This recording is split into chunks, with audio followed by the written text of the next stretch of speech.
Chapter 997. Wei Huan was so angry that she wanted to explode. She wanted to drag Bai Yunj far away from her cousin. When Wen Jiwan saw this scene, the corners of her mouth could not help but twitch. She did not expect Bai Yunj to be so childish. Brother. After Bai Yunj saw the little girl's anger, he turned around and wanted to coax her. You want to accompany Tsing Su too? The man asked unhurriedly. Bai Yunj, why was this D*MN man so difficult to coax? Soon. Wei Huan also came to deliver her head. Brother Hua, it's Christmas today. Are you planning to go back to the old residence for Christmas? Mo must miss you. It's better for the family to be happy during the holidays. The man's tone was light. How can I be happy with him around? Wei Huan's smile froze. Reality proved that it was better not to talk nonsense with Hushidu. On the court. Only Bai Yunj raised his eyebrows when he heard this. A hint of playfulness flashed past his eyes. After getting out of the car, Wei Huan and Wen Jiwan greeted each other obediently and asked Tsing Su to send them home. Bai Yunj followed behind Hushidu. He felt that the man's footsteps were getting faster and faster, and it was a little difficult for him to keep up. No matter what, Tsing Su had to take responsibility for this. Suddenly, Hushidu, who was walking in front, heard Bai Yunj's shout and immediately turned around, thinking that Bai Yunj had sprained her ankle. But in the next second, Hushidu saw her pouncing over and subconsciously opened his arms, allowing her to pounce into his arms. She hugged his waist tightly with both hands and refused to let go. Sometimes, the young man's straightforward and passionate love and blatant intimacy were hard to reject. Brother, don't be angry. I didn't go to eat with him either. The surrounding snow covered the sky. The man's tall and jade-like figure looked even more noble. The corners of his lips curled up imperceptibly. However, on the surface, he only said casually, Then when did you go out with him last night? Bai Yunj. It seemed that Tsing Su could not stay. Before Bai Yunj could say anything, the man suddenly stretched out his hand lazily and tidied the young lady's black hair. His voice was low and magnetic, making people confused. My family's young lady is getting more and more beautiful. It's indeed easy to be thought of. Even Bai Yunj looked at him in a daze. I still have a meeting. Go back and change your clothes first. If you miss old Master Qin, I'll arrange for the driver to send you to the Qin family's old mansion. Bai Yunj inexplicably sensed that the man was not in a good mood. In the living room, Bai Yunj leaned against the sofa and dried her hair. Auntie Miao brought a bowl of soup over. Miss, drink the soup to warm yourself up. Thank you, Aunt Miao. Bai Yunj's lips curved and she took it quickly.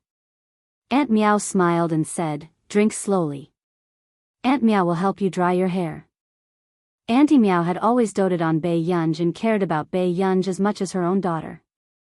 Sir really dotes on Mississippi usually. Sir never comes back on this day.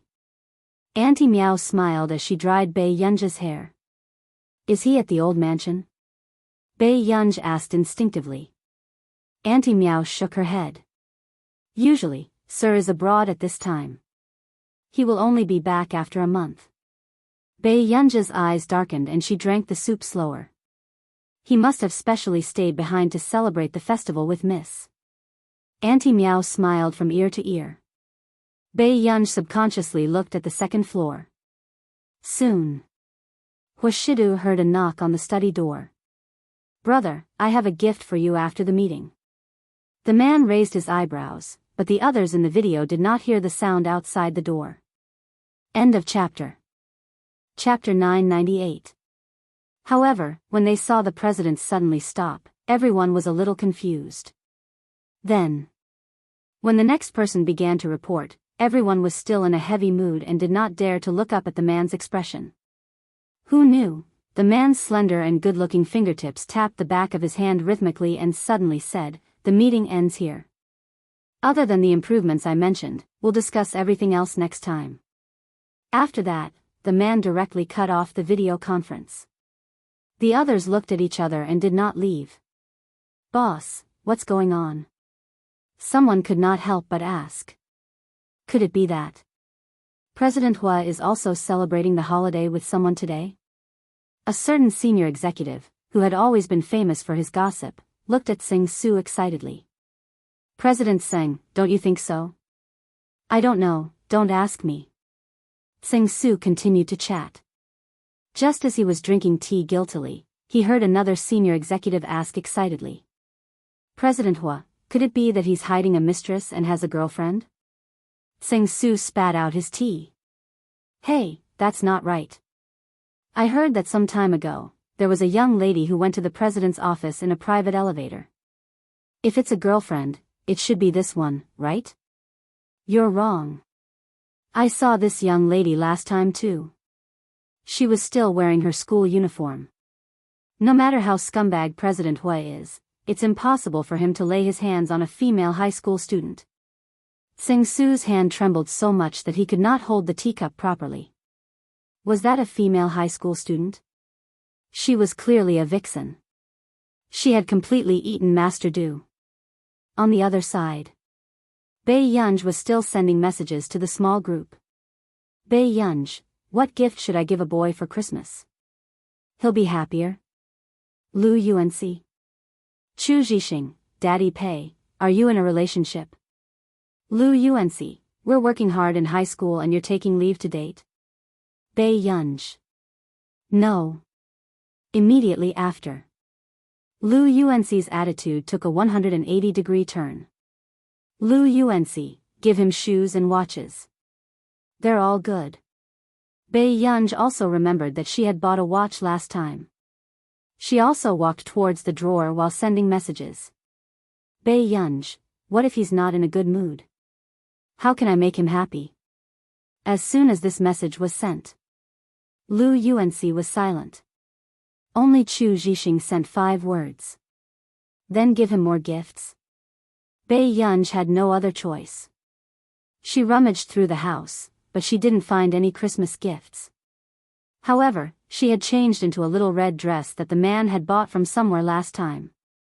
It was considered a little more festive. However, she really couldn't find too many gifts, so Bei Yunj decided to use the gifts that she had originally given Momo to make up the numbers. A few minutes later, Bei Yunj carried a pile of gift boxes and pushed open the man's bedroom door.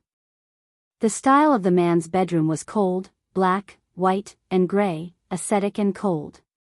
The only place where she could store her surprise was the small wardrobe. However, when Bei Yunj opened the wardrobe door, she found that the wardrobe was divided into 2 layers. On the lower level, there were men's suits. The upper level was empty. Bei Yunj looked at the wardrobe that was almost taller than her. 3 minutes later, Bei Yunj sat on the upper floor of the wardrobe and found a box that looked very familiar. It seemed like it belonged to her. Bei Yunj opened the box and found that it contained the cat ear headband that Lu Yuanxi had given her last time. This D*MN man had actually kept it. Bei Yunj adjusted her emotions and was about to arrange the gifts when she suddenly thought of something. End of this chapter. Chapter 999. Her eyes flickered and her gaze landed on the cat ear headband. She licked her lips and the corners of her lips curled up slightly. Bei Yunj picked up the cat ear headband, touched the furry cat ears, and put it on her head first. Then, she continued to lay out the gifts. However, unexpectedly, just as Bei Yunj was halfway through, she suddenly heard a commotion outside the door. She paused. She did not expect Washidu's meeting to end so quickly. When she came back to her senses, Bei Yunj simply closed the wardrobe door. She planned to leave quietly after the man left. At this moment, Washidu pushed the door open and entered. He had indeed come in to take something. He also noticed that the lights in the bedroom seemed to have been switched on. However, the man only glanced over indifferently and took out the bracelet he had bought for Bei Yunj in our nation. However, just as Washidu was about to turn around and leave with the bracelet gift box, the system bell suddenly rang in the wardrobe. The man stopped in his tracks. Bei Yunja's eyelids twitched in the wardrobe. She slowly lowered her head to look at the phone beside her. Lu Yuanxi could have called at any other time. Why did he have to call at this time? Bei Yunj had a bad feeling and her breathing became lighter. But at the same time, the man's lips curled up lazily and he walked towards the wardrobe. Finally, he stopped in front of Bei Yunj. Just as Bei Yunj was about to move, a ray of light shone directly into her eyes from the gap in the wardrobe door. Bei Yunja's eyelashes fluttered subconsciously. She looked up and met the man's eyes. The man had almost sensed that Bei Yunj should be hiding here. He did not know what she was doing. However, the moment the door opened and he saw the girl's appearance clearly, the man's eyes darkened. It was so dark that it seemed to be able to hide all the light and devour everything. The girl in front of him had slightly curly black hair and was dressed in a seductive red dress. Under the light, her slender and fair legs made one's blood boil. Especially when the little girl had 2 cat ears on her head, it made the man's dark eyes unable to hide his lust. The atmosphere was silent for a few seconds. Bei Yunj licked her red lips and adjusted her sitting posture slightly. Her slender and beautiful white legs dangled, and she was not as casual as before. She placed her hands on the edge of the floor and thought for a while. She didn't notice that her shoulder strap had slipped. "Brother, do you like elk?" Bei Yunj saw that the man was staring at her. She wanted to take out the little elk she had prepared for Momo to ease the awkward atmosphere. However, in the next second, the man opened the gift box slowly with his well-defined hands and said casually, "I don't like it." Bei Yunj, how could he continue coaxing her? Suddenly, the man's voice was languid and seductive as he said lightly, "Big brother likes little wild cats more." Before Bei Yunj could react, Bei Yunj felt a little cold touch on her ankle. She instinctively lowered her head. It was originally a bracelet for Bei Yunj, but now it looked better as an ankle bracelet. Especially the little girl's slender ankles. The darkness in the man's eyes disappeared in a flash. Bei Yunj looked at the man's lowered eyes. His handsome and noble eyes were serious. However, at this moment, the man was only putting on an ankle bracelet for her. Her heart inexplicably skipped a beat. After fastening it, the man looked up and Bei Yunja's eyes met his dark and unreadable eyes. In addition to some special and burning emotions, there seemed to be some kind of desire. End of chapter. Chapter 1000. Bei Yunj sat in the closet and looked at the man's appearance from this angle. For some reason, her heart itched. The corners of her lips curled up and she tucked her black hair behind her ear. She bent down gently and said in a teasing tone, "Brother, the gift you gave me is only a chain." Sensing the young girl's fragrance approaching, the man's lazy eyes still looked refined and lazy, but there was a darkness in his eyes. "No, that's too petty." The young lady was obviously going to torture Hushidu. Her eyes curved and she looked even more seductive. "I have to find other gifts." At this moment, Bei Yunj bent down and wanted to touch the man's pocket. The man did not stop the young lady from being presumptuous. In the bedroom, the gentle light shone on the man's side profile, making him look lazy and ostentatious. His smooth eyebrows were raised, but the aggression in his eyes did not decrease. The man looked up, and Bei Yunj met the man's dark eyes at a close distance. The emotions that were usually suppressed deep down were now ostentatious and straightforward. Bei Yunja's heart was in a mess for some reason. She almost fell from her seat, but the man supported her back with one hand. Bei Yunj was silent for a moment. She sensed that the atmosphere was not right and instinctively wanted to straighten up. But then, the man quickly grabbed the back of her neck. His warm fingers caressed her flirtatiously, making her feel numb in her bones and her legs go weak. In this position, Bei Yunj subconsciously noticed the man's light red thin lips. They were so close that it was too flirtatious. But she did not dare to move. The man slowly reached out and straightened the pair of furry cat ears on her head. "Aren't you going to continue searching?" Bei Yunj heard the man chuckle softly. It was the kind of voice that made his throat tremble with joy. It was so deep that it made one's face burn. The next moment, Huashida glanced at the young lady and gently pressed the switch on the wall. The floor that Bei Yunj was sitting on started to descend. Bei Yunj realized that it could be lowered automatically. Bei Yunj, she had been careless. Not long after, Bei Yunj looked up and saw the man looking at her with a faint smile. There was a hint of teasing in his eyes. It was as if he was certain that she would not make a move. Suddenly, Bei Yunj's knees were half straightened and she reached her hand into the man's suit pocket. The man also felt the little girl's soft and boneless hand on his leg. The little girl's furry cat ears were rubbing against his well-defined jaw. "Brother, did you really hide other gifts?" Bei Yunj had just raised her chin when the man suddenly reached out and grabbed Bei Yunj's waist, carrying her down with one hand. The little girl's subconscious action of hooking her arms around the man's neck made him feel much better. He licked the tip of his teeth and asked in amusement, "Bei Yunj, are you going to touch wherever I ask you to?" Being alone with a man and a woman, this little girl was not afraid of causing trouble at all. Bei Yunj, why did her words sound so vulgar? Huashidu had just placed her on the bed. But in the next second, Bei Yunj pushed him away and got off the bed. Merry Christmas ended here. But right after that, the man scooped her up and gently restrained her hands from behind. His chin gently rubbed against the hollow of her neck. He laughed softly and coaxed her. "Why are you angry? Didn't you say that you wanted to give brother a gift?" Bei Yunj was expressionless. "You said that I was despicable." "No." The man slowly refused to admit it.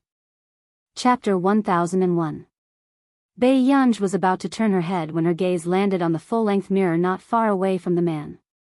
The next moment, the man's deep and magnetic voice was filled with sexy and lazy laughter as he whispered into her ear, "Yes, it's mainly because brother wants to be lewd." Before Bei Yunj could react, she saw the man's lips curl up in the mirror. Then, the man suddenly bent down and nibbled on her cat ears. The way he nibbled on her ears made her blush and her heart beat faster. His eyes stared straight at her. Bei Yunj froze. The man's flirtatious and ambiguous low laughter made her ears turn red and hot. She was so grateful that her entire body went soft. "Where's our union's little tail?" Bei Yunj's heart beat wildly for some reason. She did not dare to look into the man's eyes. She did not notice that there was a faint pink on her snow-white skin. At this moment, the way the man in front of her smiled was simply the epitome of a refined scum. The next day, "Miss, what happened to your foot?" Aunt Meow exclaimed. Bei Yunj, the man, who had just come downstairs, smirked and said naturally, "I bumped into something." "Aunt Meow, prepare a few more bottles of Dieda wine at home next time." Huashida glanced at her slowly and said with a smile, "I'll prepare it." Bei Yunj, last night, she had been flirted with by the man until she was dizzy. When she ran away at the last minute, she accidentally bumped into the cabinet. When the private doctor came, he even reminded Bei Yunj that young people had to restrain themselves. It was not safe to have a too exciting experience. Thinking of this, Bei Yunj glanced at Huashidu with an unfriendly gaze. However, the man smiled silently and walked to Bei Yunj's side to sit down. "Yun Yun gave brother a present last night. Brother likes it very much." For a moment, Bei Yunj did not know if the present Huashidu was talking about was the one she had placed in the closet or something else. Then, Bei Yunj heard a certain someone say gently, "If there's a tail, brother will like it even more." Bei Yunj, was this dog man like this during the day as well? Seeing that Bei Yunj didn't want to talk to him, the man just lowered his head and laughed. He put one hand on the back of her chair and gently stuffed something into her pocket with his slender fingers. "There was a gift last night, but I forgot to give it to our Yun. Huashidu reached out and scratched the little girl's chin. Bei Yunj heard him say, "The key you threw on the table last time was to a laboratory next to the computing institute." "Laboratory?" Bei Yunj's eyes flickered. She looked up at Huashidu and subconsciously took out the key. Why would he think of sending her to the lab? Last time, Elder Zhong told me that you are also very interested in research. Bei Yunj. So, you're giving me the lab? If she was purely interested, wasn't Huashidu burning money? He reached out and gently pinched Bei Yunj's face. He said regretfully, yes, brother also asked Mr. Zhong if he could sell the computing institute to me. Unfortunately, he didn't agree. Bei Yunj, he still wanted to buy her a computing institute? But at this moment, Bei Yunj's thoughts were not on this. Otherwise, she would have realized that something was wrong. She had been thinking since last night about why Huashidu had been abroad all these years. Brother, are you going on a business trip this month? Bei Yunj suddenly asked. Huashidu's pale eyes glanced at her. Are you chasing me away? End of this chapter. Chapter 1002. No. Bei Yunj looked at him. Don't you have to go out every year at this time of the year? The man's eyes dimmed and he smiled. I'm going out for a few days. I'll be back soon. Bei Yunj thought for a while and said, actually, I can go with you. The man's peach blossom eyes curved when he heard this. His light-colored eyes were flirtatious and seductive. He reached out and scratched the girl's chin. I'll take you there when you recover. At the Psychological Research Institute. Cui Hengchuan noticed the bandage on Bei Yunj's leg as soon as he entered. Are you injured? Bei Yunj answered without hesitation, yes. Bei Yunj didn't notice any of this. Cui Hengchuan's lips curled up imperceptibly. He walked to the water dispenser and poured a glass of water for Bei Yunj. Then, Bei Yunj instinctively took the water from Cui Hengchuan and she paused. She realized that she didn't seem to be too guarded against Cui Hengchuan.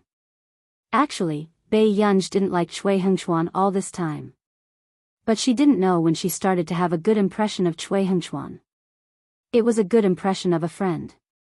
Be careful when you walk next time. Cui Hengchuan sat in front of the table. He looked gentle and harmless. Bei Yunj's eyes dimmed and she put the glass on the table. She tapped the chair handle with her fingertips. Dr. Cui, we've done hypnosis 5 times since I first entered this institute? That's right. Cui Hengchuan's eyes flashed and he looked up with a smile. Considering Miss Pei's personal situation, the frequency is too high. Was Dr. Cui the only one who did the hypnosis? Cui Hengchuan said, there was also my assistant and Dr. Huang, Mr. Zhong's high school classmate. He hid the emotions in his eyes and asked gently, what's wrong? Nothing. Did Dr. Huang come today? Bei Yunj asked. No, Cui Hengchuan said. Bei Yunj nodded. Then make an appointment next time. I have something on today. After that, Bei Yunj left unhurriedly. Cui Hengchuan looked at Bei Yunj's back and couldn't help but smile. Master, why did you choose her? Jiang Ji walked out from the back and looked at Bei Yunj's departing figure. She felt depressed. Cui Hengchuan lit a cigarette. The cigarette but was red for a moment. He slowly blew out a smoke ring and said with a faint smile, because I really want her. Jiang Ji subconsciously clenched her fists. She had sensed that Cui Hengchuan was interested in Bei Yunj when he raced with Bei Yunj in the store. But she seems to have sensed something. Cui Hengchuan didn't care and opened the medical record book. It's okay. Even if she wants to change people, they will be my people. For example, old Master Zhong's old classmate, Dr. Huang. He clearly saw how he hypnotized Bei Yunj and injected the drug into Bei Yunj. However, he was very tight-lipped and knew whose side he was on. But she's too smart. She even sensed her own emotions. This was something Cui Hengchuan didn't expect. If it were anyone else, it would be impossible for them to sense it after just 4 injections. Jiang Ji's eyes lit up. Yes, Master. This is too risky. What's more, Country A values her so much. Ask them to send the 7 experimental drug this week. Cui Hengchuan curled his lips. I'm looking forward to seeing how she falls in love with me. End of chapter. Chapter 1003. Jiang Ji pursed her lips, her expression a little ugly. She did not expect Cui Hengchuan to be so determined to get Bei Yunj. At the Computing Institute. What's wrong? Soon, Shang Yan picked up the call. His gentle voice was clear and pleasant. Get me a reliable psychiatrist. Bei Yunj adjusted the white coat she had put on slowly. Shang Yan, who was in country R, paused. What happened? Bei Yunj told Shang Yan about her. You think this is abnormal because you don't dislike him anymore? Bei Yunj frowned. Isn't this abnormal enough? Shang Yan suppressed his smile. All right, I'll be satisfied with a doctor you're satisfied with to take care of you. Don't arrange for him to come over directly. Let him use his connections at the Research Institute. Bei Yunj licked her lips, her eyes unreadable. I don't want to alert him yet. If it weren't for the drug allergy, she would have almost forgotten that the original owner had many allergens. But most importantly, the original owner was allergic to most hallucinogenic drugs like her. At the same time, this reminded her that her feelings for Cui Hengchuan were indeed abnormal. So, what was Cui Hengchuan trying to do? Suddenly. I heard that there's a psychological laboratory in Continent K that often does experiments on mental control of humans. It seems that someone is researching some kind of mental medicine this year. Shang Yan also thought about this. What's the name of your attending doctor? Cui Hengchuan. I'll arrange for someone to investigate. Shang Yan was silent for a moment. If you're right, this matter won't be easy to resolve. Bei Yunj smiled, but there was no warmth in her eyes. After living for so many years, someone really dared to experiment on her. A few days passed. Bei Yunj had just left the research lab when she received a call. After hanging up, she turned around and heard Si Qingyan ask casually. Master Pei, what happened? Bei Yunj glanced at him. Let me go back to school. What's there to go back to? Don't waste any more time at this critical juncture. Si Qingyan said nonchalantly. No, we have to see how our little Chu and little Lu are doing. Bei Yunj was in a good mood as the corners of her lips curled up. Si Qingyan was speechless. Why was she still worried about being a father? Hengda High School. After Bei Yunj entered, she walked straight to the office. The door was half closed, but the voices inside could be heard clearly. Regarding the joint examination of the 9 schools, as class teachers, you must urge the students not to lose a single point that they should get, do you hear me? The principal continued, in the last mock exam, Yunqing First High School scored a historic 0. 12 points higher than us. Don't you feel threatened? Someone whispered, Principal, there's no need to be so nervous about such a small score. There's no need to be so nervous. The principal's voice became even louder. In the last comprehensive test, the number 1 middle school next door scored the highest in the city. The highest score isn't in our school, and the average score can't be compared to number 1 middle school. What do you class teachers care about? Principal, our school can get the highest score this time. Teacher Wen suddenly interjected. At the same time, Bei Yunj happened to push the door open and enter. Reporting, Teacher Wen, I'm back. The next moment, everyone's attention landed on the person at the door. After not seeing her for a few months, the girl's beautiful eyes were still carefree and high-spirited. End of chapter. Chapter 1004. But then, the atmosphere was silent for a long time. The principal turned to look at Teacher Wen expressionlessly. Old one, are you crazy or am I crazy? Why did you ask Bei Yunj to come back at this time? Bei Yunj looked up at him. Question mark. The principal continued, are you a spy from the number 1 high school next door?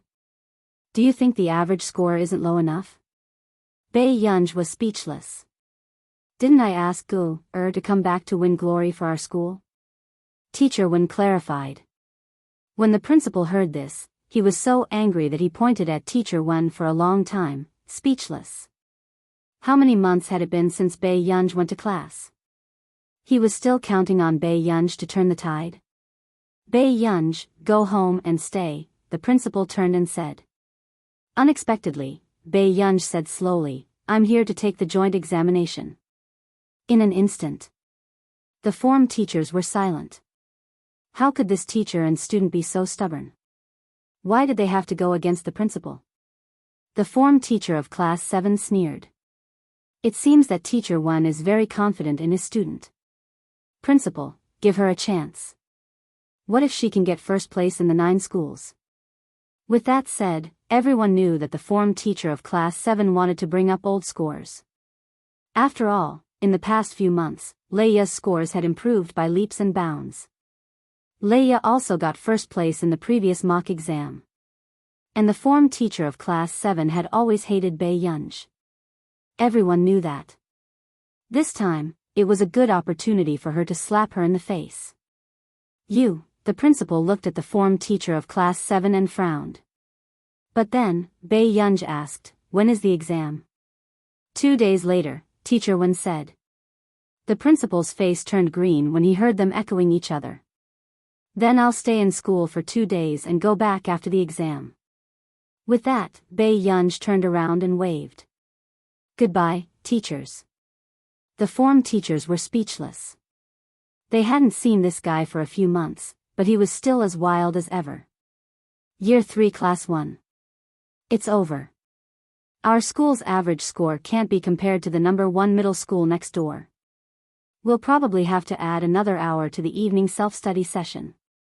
The students in the class leaned back in their chairs dejectedly. Then we'll have to work at least 2 more hours, another person muttered. Didn't their class always drag them down when it came to the average grade? Number 1 high school is too strong now. What can we do? The first place in our grade can only be ranked 3rd in their school.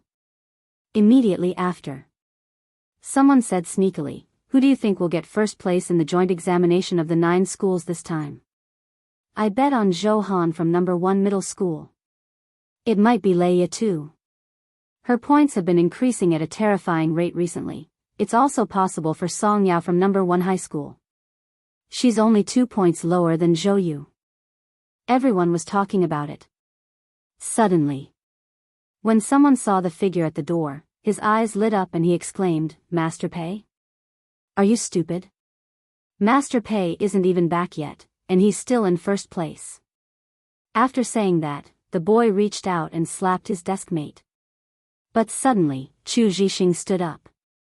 Master Pei? At this moment, everyone realized that something was wrong. When they looked at the door, they saw a girl wearing a loose sweater with a red and white knitted design. Her black hair was loose and she was so beautiful that people couldn't come back to their senses. Why are you back? Chu Zhixing was a little incoherent, his eyes filled with joy. I'm here to attend classes for 2 days and get first place for Hengda. Her tone was slow, but no one dared to forget this person's terrifying operation. After all, she was a big shot who could still be in the top 3 of the grade even if she gave up on the exam. End of chapter. Chapter 1005. The people in Class 1 felt proud and couldn't help but be excited. There's going to be a good show this time. It's a fight between immortals. What do you mean by immortals fighting? Another round-faced girl bit the cap of her pen and looked at Bei Yunja's lazy side profile. She couldn't help but feel pink bubbles in her heart. Master Pei is back. This is called the gods giving way. Lu Yuanxi, who heard from behind, was speechless. Wasn't Bei Yunja's affinity with the same sex ridiculously good? Master Pei, you're giving number 1 high school too much face. That's right. If you come to the exam personally, you'll scare the babies in number 1 high school. The 2 boys giggled and echoed each other as if they were performing a crosstalk. Then, someone started to imitate a baby's cry. It wasn't until Bei Yunja's faint gaze swept over them that they calmed down. Very good, Master Pei was still that Master Pei. He didn't say a word, but he was oppressive. I have friends in number 1 high school. Don't cause trouble, Bei Yunj said leisurely. The boys nodded like they were pecking at rice. They were still smiling mischievously. It was obvious that they were familiar with Bei Yunja's temper, but they didn't dare to say anything. At the corner of the door, Leia's back was facing the wall. When Leia heard that Bei Yunj was back, she couldn't help but come to take a look. However, when she heard what Class 1 said, a hint of mockery appeared in her eyes. Class 1 was really a motley crew. Did they think that the joint examination of the 9 schools was that simple? Bei Yunj's attitude of not taking the college entrance examination seriously would cause her to fall into a huge pit sooner or later. For example, the joint examination in 2 days' time. The corners of Leia's mouth curled up. She couldn't help but leave briskly. Number 1 high school. What? Hongda still has a seated contestant? The teachers of number 1 high school were also investigating the enemy. I heard that there's someone called Bei Yunj in Hongda's grade 12 class 1. He previously got 3rd place in the cohort. Hearing this, a teacher chuckled. 3rd place in the cohort is nothing. What's so strange? When he abandoned the math exam, he got 3rd place in the cohort. As soon as he finished speaking, the venue fell into dead silence.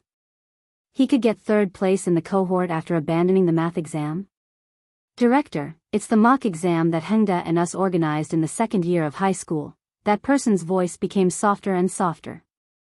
Out of the 2 schools, the only one who scored full marks in the comprehensive science exam is her. At this time, everyone started to feel their scalps go numb. Because they clearly remembered that the exam questions were very difficult. The highest score in their school was 249. But Hongda had someone who scored full marks in science. Ms. Lee, don't think too much about it. I also heard from Hongda that Bei Yunj hasn't been to school for a few months. She doesn't take her grades seriously at all. Another teacher smiled and said, the teachers in her school don't think that she can get 1st place. What are you nervous about? But this is really a dark horse, why are you panicking? Zhou Han's grades in our school are so stable. Is there anyone who can do better than him? The teachers of the 2 schools had different thoughts. They were all waiting for the joint examination of the 9 schools. After school, the students of Hongda saw the school bell, Song Yao, standing at their school gate.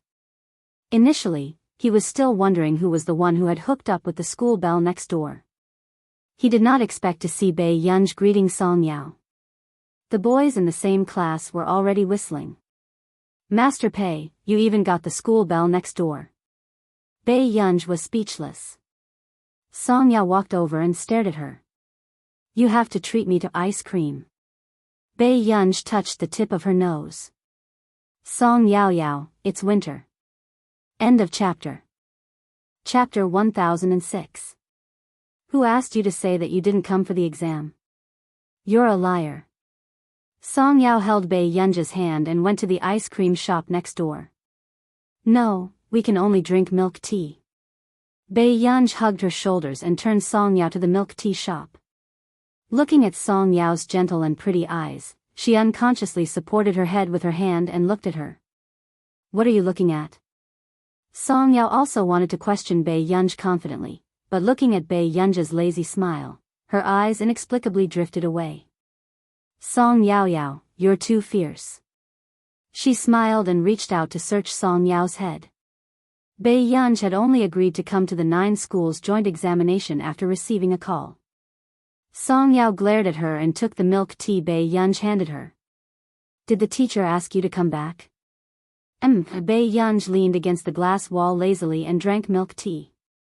But suddenly, she heard a sound at the door. What's so good about Hongda now? Our school has the highest average score and the highest score. With that said, Bei Yunj and Song Yao looked up at the door at the same time. Are they your juniors? Bei Yunj went up to Song Yao and asked. Song Yao's eyes were gentle, but they were still indifferent. I don't know them. Then, the 2 small groups at the door started to argue. Didn't number 1 high school do well this time? Do you really think you're so important after surpassing them once? The tone of the students from number 1 high school became even more mocking. Surpassing them once? I think other than Qing Zihuai, who has already left, there's only a bunch of trash left in Hongda. These words made Song Yao frown and she looked at the boy coldly. What questions do you not know today? Show me. Bei Yunj did not care much about the argument outside. Instead, he asked Song Yao to take out the exercises and the two of them studied quietly in the milk tea shop. However, the two groups of people outside were already scratching their heads and scratching their faces as they started fighting. Bei Yunj looked up and lowered his head to study the questions. He looked quite interested. The only thing missing was a plate of melon seeds on the table. Song Yao said. Yunj, let's go. Okay. Bei Yunj responded and packed her things with Song Yao, preparing to leave. But what he didn't expect was, before Bei Yunj could leave, they were taken away by Hengda's dean of teaching as troublemakers. Hengda student office. Both teams had injuries on their faces. Only Bei Yunj and Song Yao stood at the side. You're rebelling? The joint examination of the 9 schools is in 2 days, and you dare to fight at the gate now? Since you guys are so capable, why don't you compare the results of the joint examination? The students from both teams didn't look too good. Suddenly, a student from number 1 middle school said, Director, we're not Hengda's students. We want to go back. Did I tell you not to go back? The head of teaching sneered, wait for your school's teachers to come and pick him up. After that, the dean scolded them one by one. But unexpectedly, the last one was Bei Yunj. You're also blindly getting involved? The teaching director was furious. This Bei Yunj did not do anything good usually. She was always on the list of bad people. I'm passing by. Bei Yunj glanced at his watch. Teacher, she's tutoring me, Song Yao explained. But when the dean heard this, he chuckled. You're Song Yao from number 1 middle school, right? Song Yao nodded. Yes. You asked her to tutor you? The dean's words were filled with distrust. How could he not know Bei Yunj's capabilities? End of chapter. Chapter 1007. How could Bei Yunj tutor the second grader in number 1 high school? Did she think everyone was a fool? Soon. Several teachers from number 1 high school also came to collect their students. When they saw these students causing trouble, their expressions did not look good. Dean, our students from number 1 high school have caused trouble for Hengda. The vice principal of number 1 high school smiled. Hengda's students are definitely at fault in this matter. Not only that, but it also involved our third-year high school students. The dean was very polite to the vice principal of number 1 high school, almost flattering him. This puzzled the students of Hengda. Year 3. The vice principal of number 1 high school glanced at some people and said mockingly, You're not studying in year 3 and are fighting with year 1 and year 2 students? No wonder Hengda's enrollment rate is so worrying. These words angered the students of Hengda so much that their expressions turned ugly. However, the dean still smiled apologetically. You're right. Old Lu, can I take my students away first? Seeing that someone was supporting him, the vice principal felt better. Director Lu continued, Of course. At this moment, the vice principal glanced at the others with some disdain. I'm also looking forward to the results of your year 3 and year 2 students in the joint examination of the 9 schools this time. Let's see if your confidence is because of your ability. Hearing these insulting words, the other students were suppressed and did not dare to speak. Their hearts were burning with anger. But suddenly, the girl's lazy and clear voice sounded slowly. Vice Principal, you're too polite. After all, our Hengda is a century-old school. There are many top scorers in the college entrance examination. Why would we care about the results once or twice? These words made the students of Hengda look at Bei Yunj in admiration. She was indeed an influential figure in Hengda. Senior pay was amazing. Bei Yunj. Director Lu's expression changed. Song Yao, who was beside him, also knew that if she wasn't in number 1 high school, Bei Yunj's words wouldn't have been so nice. You're Bei Yunj? When the vice principal heard this familiar name, he asked in an unfriendly tone. Bei Yunj glanced at him lazily, having no intention of replying to him. This made the vice principal's expression darken. He had been in number 1 middle school for so many years. Who dared to give him attitude? Lu Genghui, the students of your school are very courageous. The vice principal flew into a rage. Vice principal, Bei Yunj is like this. She treats everyone like this. Director Lu had been secretly currying favor with the leaders of number 1 middle school and wanted to transfer to number 1 middle school. Of course, he did not want his career to be ruined because of Hengda's students. Suddenly, a voice came from the door. Principal, the directors of your school are quite unique. They don't protect their own students externally, but they are united internally. Everyone turned around and saw the principal of Hengda walking in with a handsome young man. Professor C has a good eye.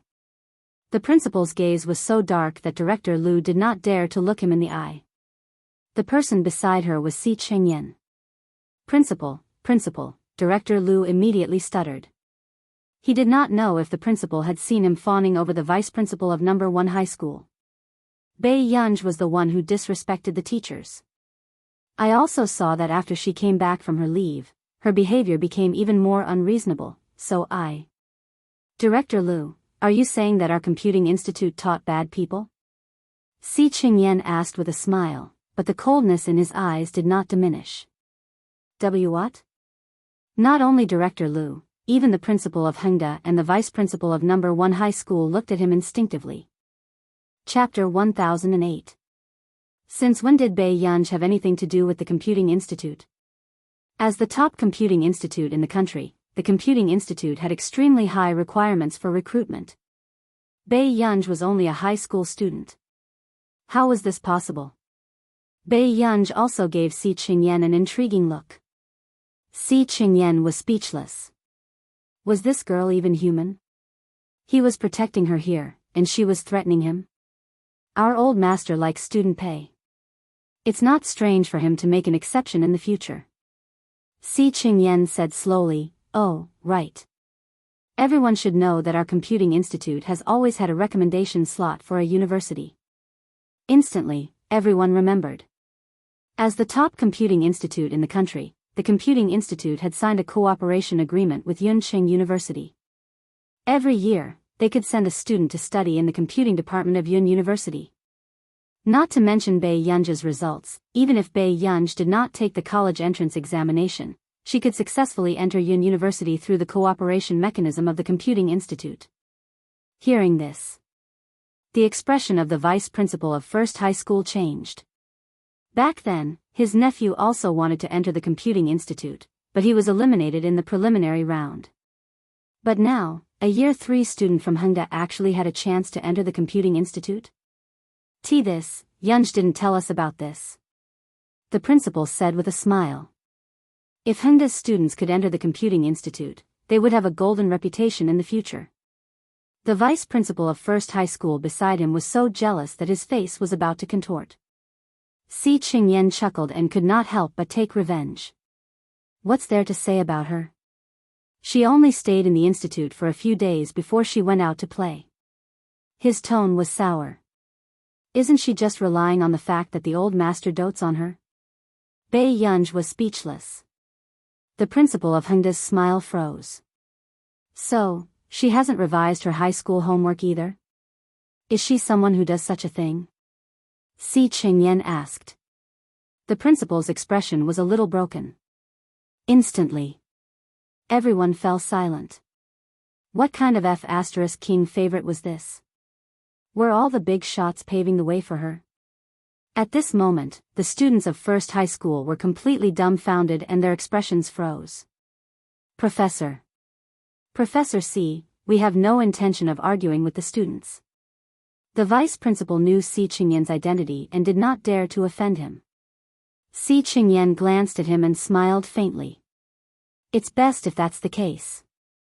It's not up to others to criticize the people in our computing institute.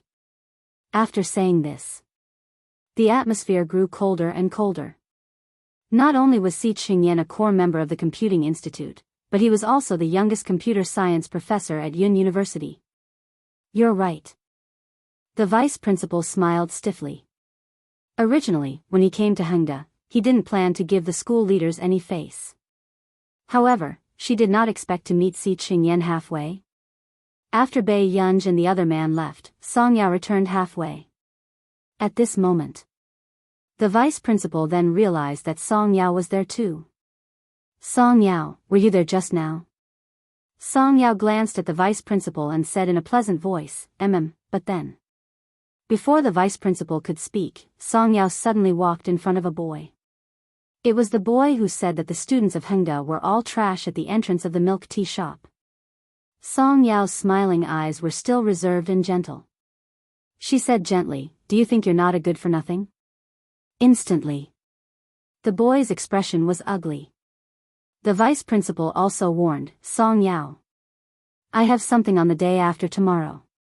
I'll apply for leave and give up the exam," Song Yao said calmly. "Song Yao, what do you mean? Are you going against the school?" Chapter 1009. Vice Principal, don't you know why our mock exam scores are higher than Hengda's? The moment Song Yao finished speaking, the vice principal's expression changed. Song Yao, shut up. The vice principal was furious when he saw Song Yao. That time, they had won Hengda's mock exam because the teacher who came up with the questions happened to be related to the vice principal. Without the students knowing, the teachers had arranged similar questions for the students of their school. As a result, the average score of that question was much higher than Hengda's. However, Song Yao was the only one who refused to listen. She simply left that question blank and went against the school openly. Otherwise, with Song Yao's results, she would be a few points higher than the first place. Song Yao smiled and said, "Vice Principal, you can't cheat in the college entrance examination." With that said, Song Yao turned and left. The vice principal gritted his teeth, but there was nothing he could do to Song Yao.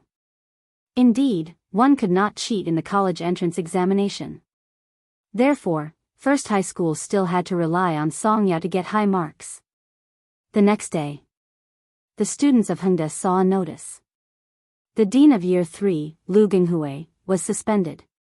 Currently, the principal was in charge of supervising the Year 3 students.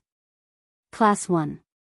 Master Pei, oh God, I heard that you brought a few Year 2 and Year 1 boys to fight with the students from First High School next door? Someone said excitedly, Aya, can't you find your brothers in your class for such things in the future? They'll definitely be better than our juniors. Bai Yunj did not expect this matter to become more and more ridiculous. However, she still smiled lazily. Sure, I'll organize a gathering next time. Lu Yuanxi was speechless. Chu Zhixing was speechless. Bai Yunj, your examination hall information. Lu Yuanxi glanced at her and gave her the examination hall information. Bai Yunj glanced at it and asked, "Where's examination hall 29? Lu Yuanxi paused. First High School. Bai Yunj was speechless. Some things came easily. On the day of the exam, Bai Yunj took the school bus to First High School.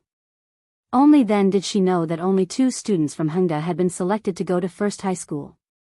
Coincidentally, Bai Yunj was one of them. The other student was a girl. She looked very introverted and did not dare to look up at Bai Yunj the entire time. Until they got out of the car. Bai Yunj raised her eyebrows when she saw the school leaders who were attending to her. Vice Principal, good morning. Bai Yunj was all smiles. However, when the vice principal of number 1 middle school saw Bai Yunj, he almost couldn't smile. You're taking the exam in number 1 middle school? Yes. Bai Yunj nodded and walked inside.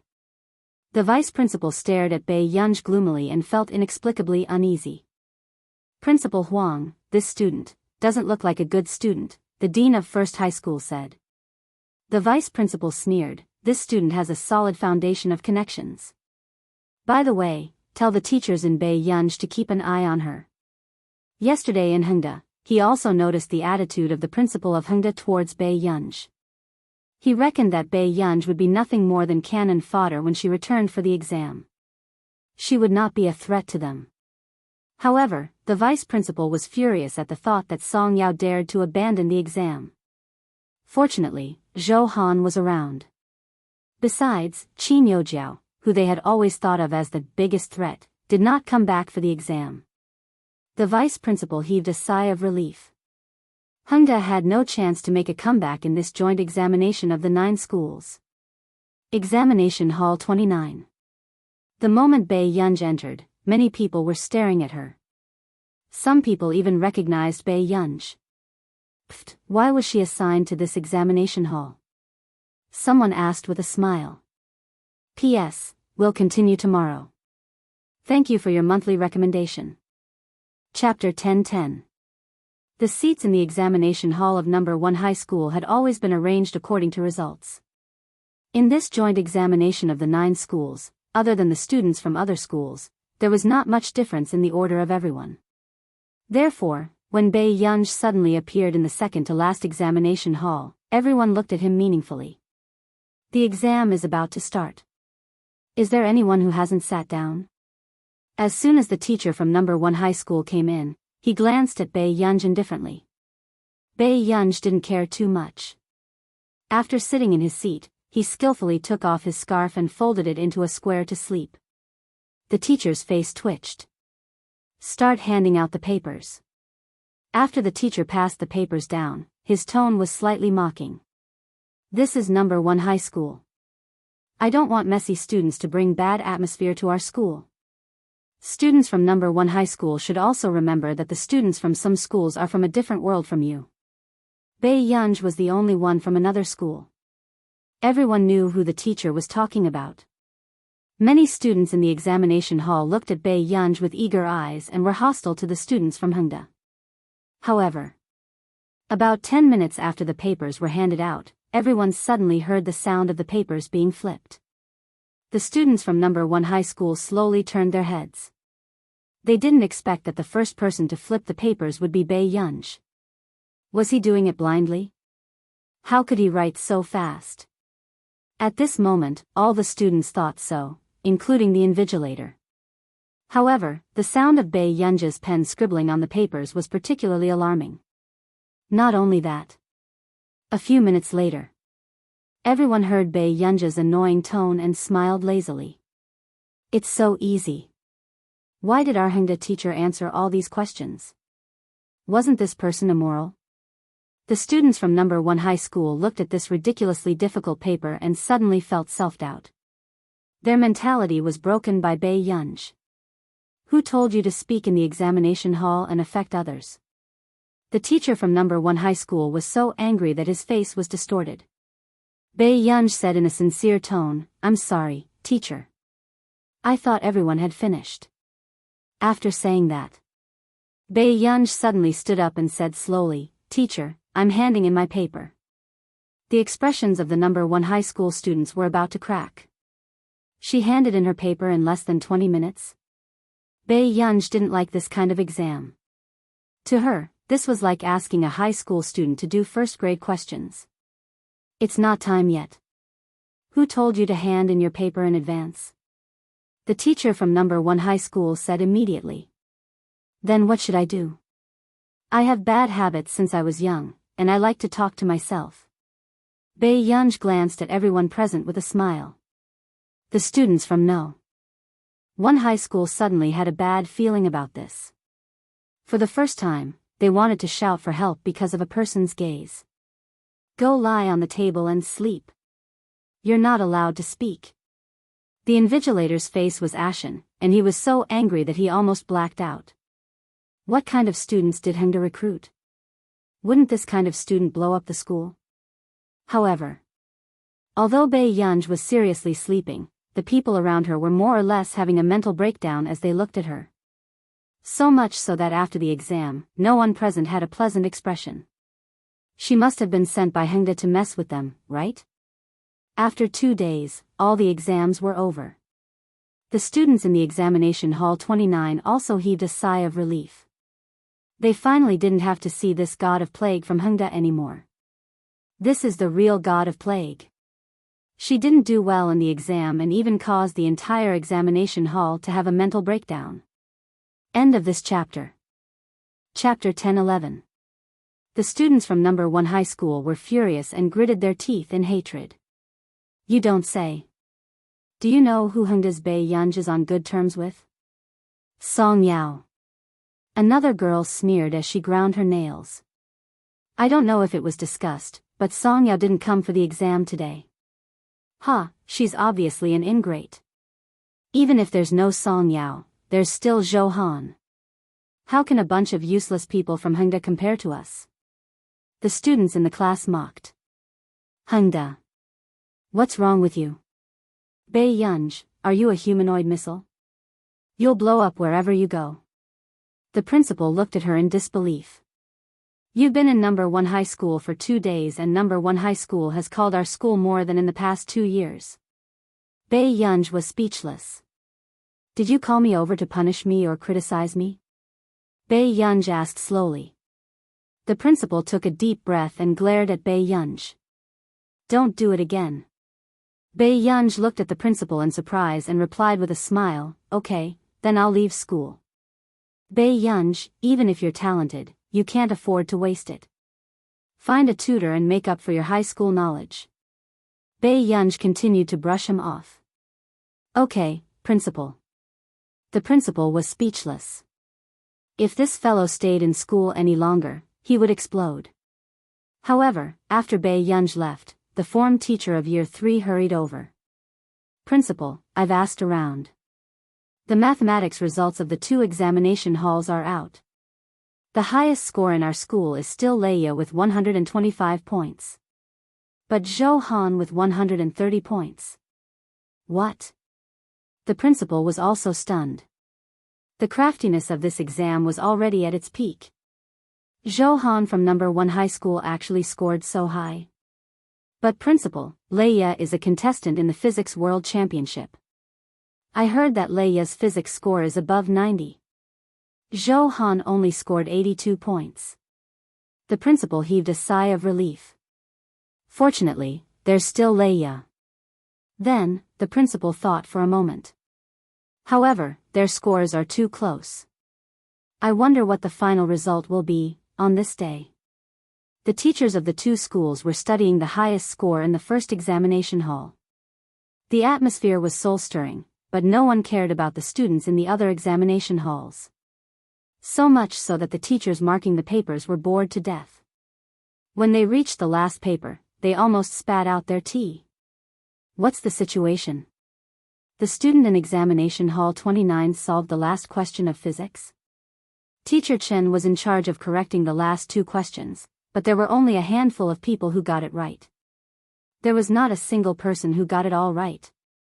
The test paper in his hand was actually the first one that was completely correct. Teacher Chen came to his senses and flipped the paper forward. When the paper reached her hands, she was already at the last question. But this examinee actually got all the answers right? Was this world a fantasy? Before Mr. Chen could react, the voice of Mr. Zhang, who was marking the math papers, suddenly came from the door. Old Chen, did you see anything wrong with the physics paper in examination hall 29? Mr. Chen subconsciously pointed at the paper in his hand, his voice trembling unnaturally. This is a perfect score paper. Teacher Zhang walked in and asked tentatively, is it examinee number 27? Mr. Chen looked down. Yes. But when he reacted, he was shocked. How did you know? Mr. Chen looked up and met Teacher Zhang's eyes. He suddenly had a bad premonition. Examinee number 27 scored full marks for the mathematics paper. End of chapter. Chapter 10-12. The moment he finished speaking, the atmosphere was dead silent for a long time. This standard. She might be the top scholar of the college entrance examination this year. Let's go and talk to them. Teacher Chen walked out excitedly, but was pulled back by Teacher Zhang. Old Zhang, with your qualifications, you should be here to help university check the papers, right? Teacher Chen glared at him. Aren't you here to understand the situation for Beichuan? In the past few years, the competition between the top universities in the country was still intense. Who didn't want to be the first to gain the upper hand? Actually, we have orders from above. This examinee's score. We can suppress it first. Teacher Zhang hugged Teacher Chen's shoulders in disgust. Let's find out about her results in other subjects from Beichuan and Yin University first. If she's really the top scholar, we'll compete fairly. How about that? Teacher Chen was stunned. Then the other universities, Old Chen, have you forgotten how many good seedlings were secretly stolen from your Yin University last year? The moment Teacher Zhang said this, Teacher Chen was furious. He reached out and slapped his head. You immoral people still have the cheek to say that? Isn't it Beichuan who did it the most? In the end. On the day the results of the joint examination of the 9 schools were released. Class 7. Leia was surrounded by many classmates with envious faces. Leia, I heard. Zhou Han next door scored 5 points higher than you in mathematics, and you scored 8 points higher than him in physics. But in foreign languages, you scored 13 points higher than Zhou Han. The classmates said excitedly, Zhou Han was completely destroyed. Song Yao smirked and said humbly, this joint examination is too difficult. I might not even get 600 points. Come on. Every time you say you don't have 600 points, you end up with 700 points. It's really difficult this time. Song Yao looked helpless. However, when the teacher arrived, the highest score of Class 7 was announced. It was Leia. She had a total score of 641 points. And the second place in the first examination hall had a score of 5 points. Many people could not help but discuss fervently. Leia and Zhou Han were fighting like gods. However, in this joint examination, if Leia could get nearly 650 points, Zhou Han would probably have to settle for second place. After the second period ended, Leia was still asking about Bei Yunji's score. She heard a classmate sigh. The highest score of Class 1 seems to be Chu Zhixing, right? 589 points. But he didn't even pass the foreign language test, yet he still got such a high score. He's also a dark horse. Really? This time, Bei Yunji came to take the exam. I thought it was her. Leia smiled and heaved a sigh of relief. Compared to Zhou Han, she did not want to see Bei Yunji get a high score. Her? She's not even in the top 3. It's not like you don't know how long she hasn't been in class. Even if you participate in the college entrance examination, you will only be at the level of cannon fodder. Leia smiled without saying anything. Suddenly, someone rushed in from the door. No. Not good. I heard that the neighboring Zhou Han got 660 points. After saying this, Leia's expression changed, and the pen in her hand almost broke. 660. This was too high. How is that possible? Everyone gasped, but seeing Leia's dark face, they did not dare to say anything. At this moment, in the conference hall, the homeroom teachers who knew about Zhou Han's results were also very quiet. Was Yunqing No. 1 middle school preparing to make a comeback? Look! Did Hengda perform to its full potential in this exam? The form teachers were being reprimanded. End of chapter. Chapter 1013. There's a difference of more than 10 points between our first place and theirs. The principal pointed at these form teachers. Hengda's reputation has been ruined in my hands. Principal, let's calm down.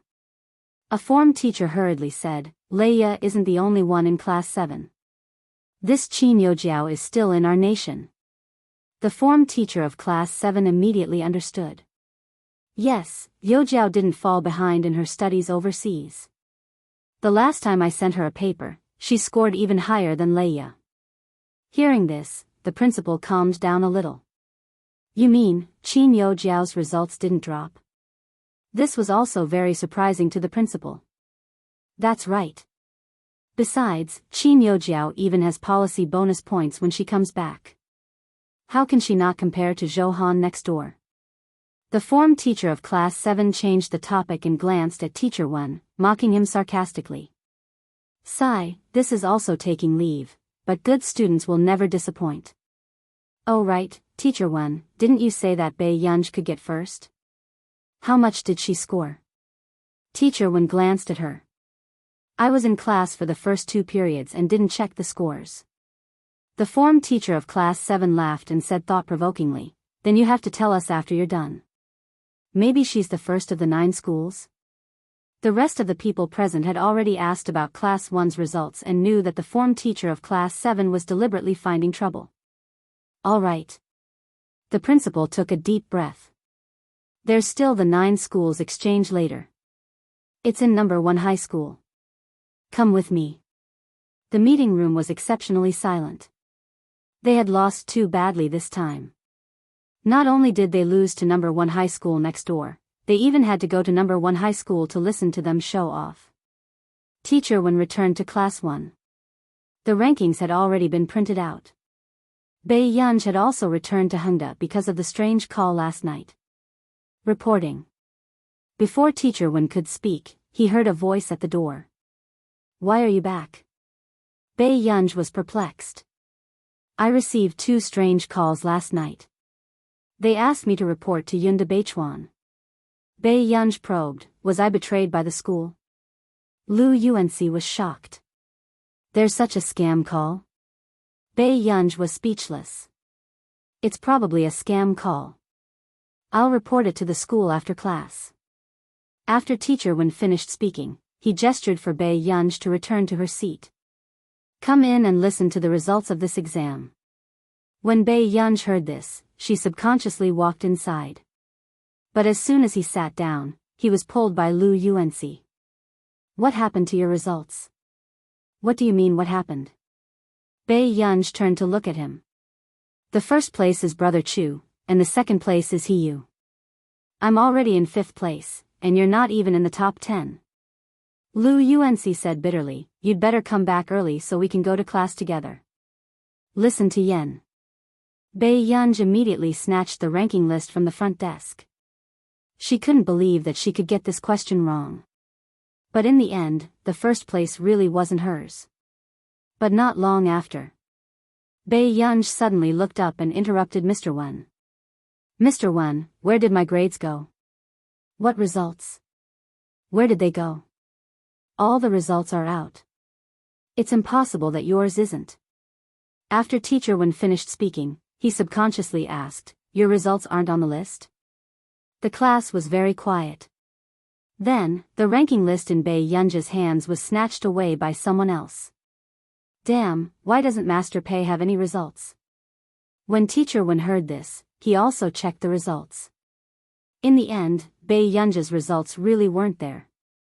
Teacher Wen couldn't help but ask, did you skip the exam? End of chapter. Chapter 10-14. Bei Yunj was speechless.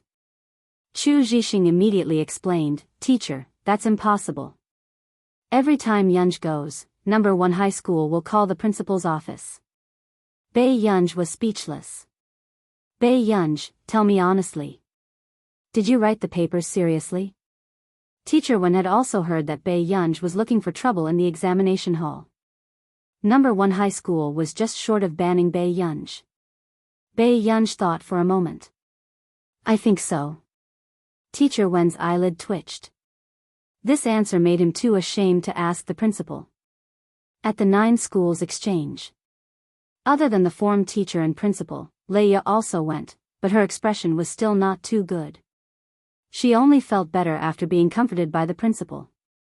Although they did not surpass Zhou Han this time, they were still much better than Bei Yunj. However, the moment the principal and the form teachers entered number 1 high school, the people from number 1 high school did not hesitate to show off. Hengda didn't perform well this time, did they? They let our number 1 high school take the lead again. The principal of number 1 high school could not hide the pride in his tone. The principal of Hengda only gave a fake smile. Number 1 high school has taught well. Actually, we didn't teach much. The main thing is that the students are obedient and know how to study hard. The principal of number 1 high school kept instilling his unique teaching philosophy into the principal of Hengda.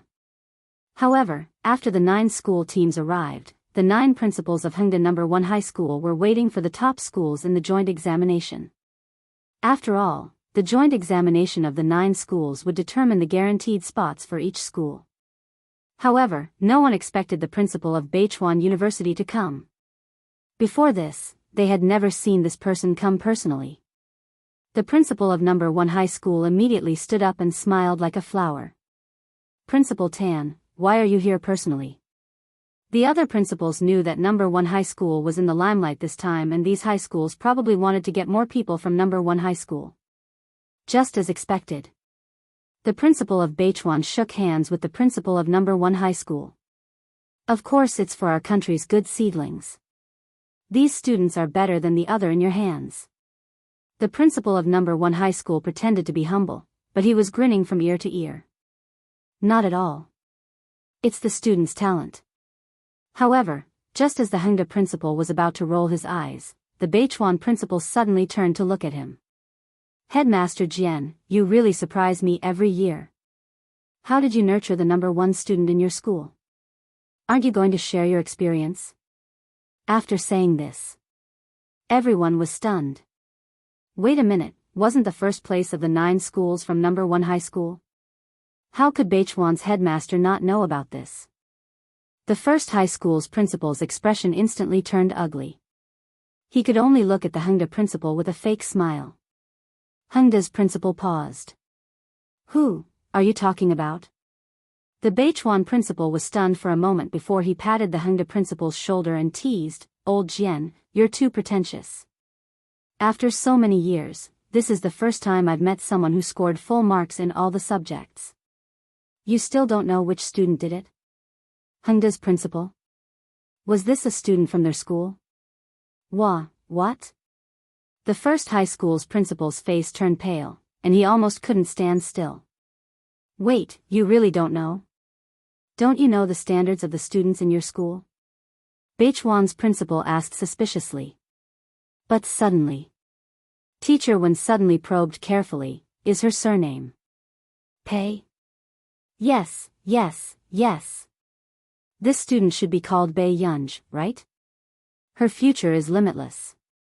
End of this chapter. Chapter 10-15.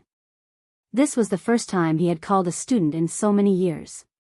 In the end, he was blacklisted. The principal of Hengda hesitated. "Our school, first place? Who are you talking about?" He didn't believe that Leia would have the guts to blacklist the principal of Yun University. However, the principal of Beichuan turned around and asked, "You were blacklisted too?" It was a sudden feeling of mutual appreciation. The principal of Yun University's eyelids twitched. There was actually more than one. The high school principals were all silent. The form teachers of Hengda were also thinking, "This shouldn't be a student from their class."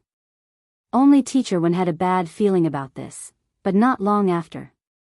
The principal of Beichuan was also very curious. "This is the first time in so many years that I've met someone who scored full marks in all subjects. You still don't know which student did it?" The principal of Hengda was speechless. Full marks in all subjects? Was this a student from their school? Why didn't he know? What? The principal of number 1 high school turned pale and almost blacked out. He had finally nurtured Zhou Han, who scored 660 points. Hengda had given him a full marks in all subjects. Wait a minute, you really don't know? You don't know the standards of the students in your school? The principal of Yun University couldn't help but ask.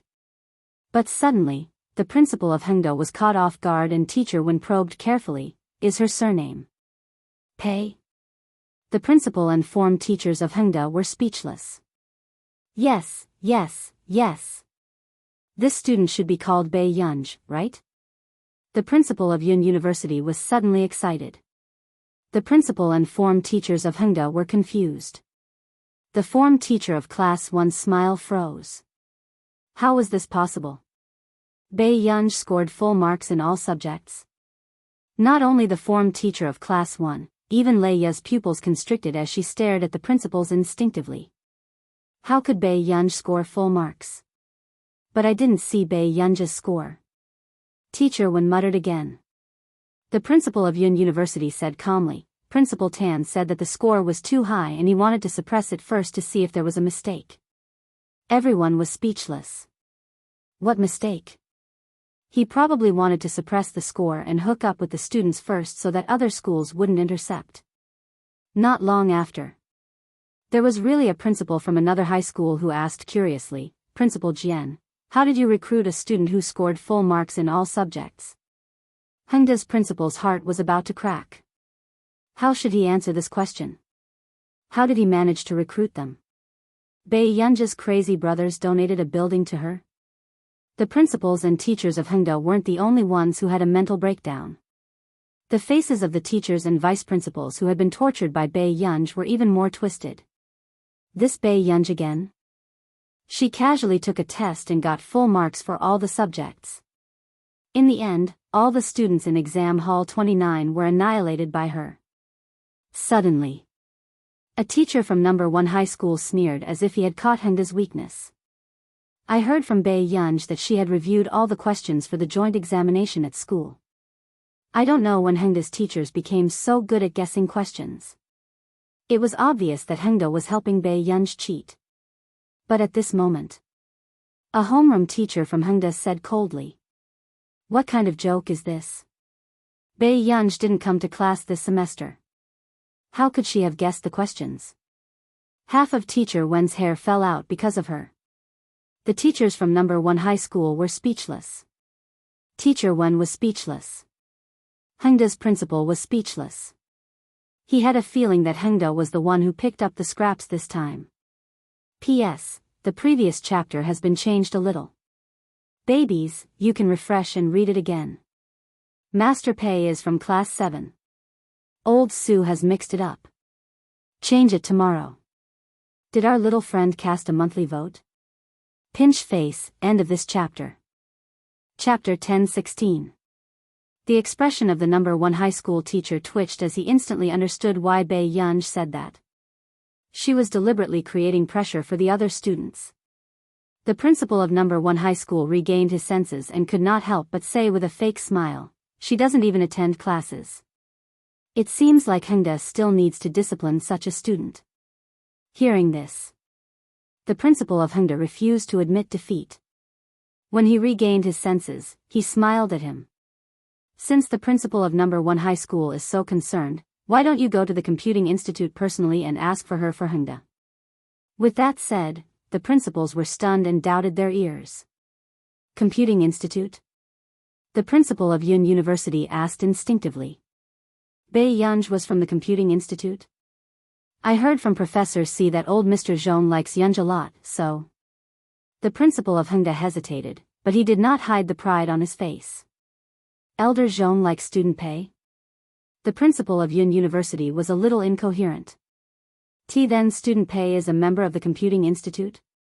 Hearing this, the eyes of the other principals turned red. This was the Computing Institute, the top computing technology institute in the country.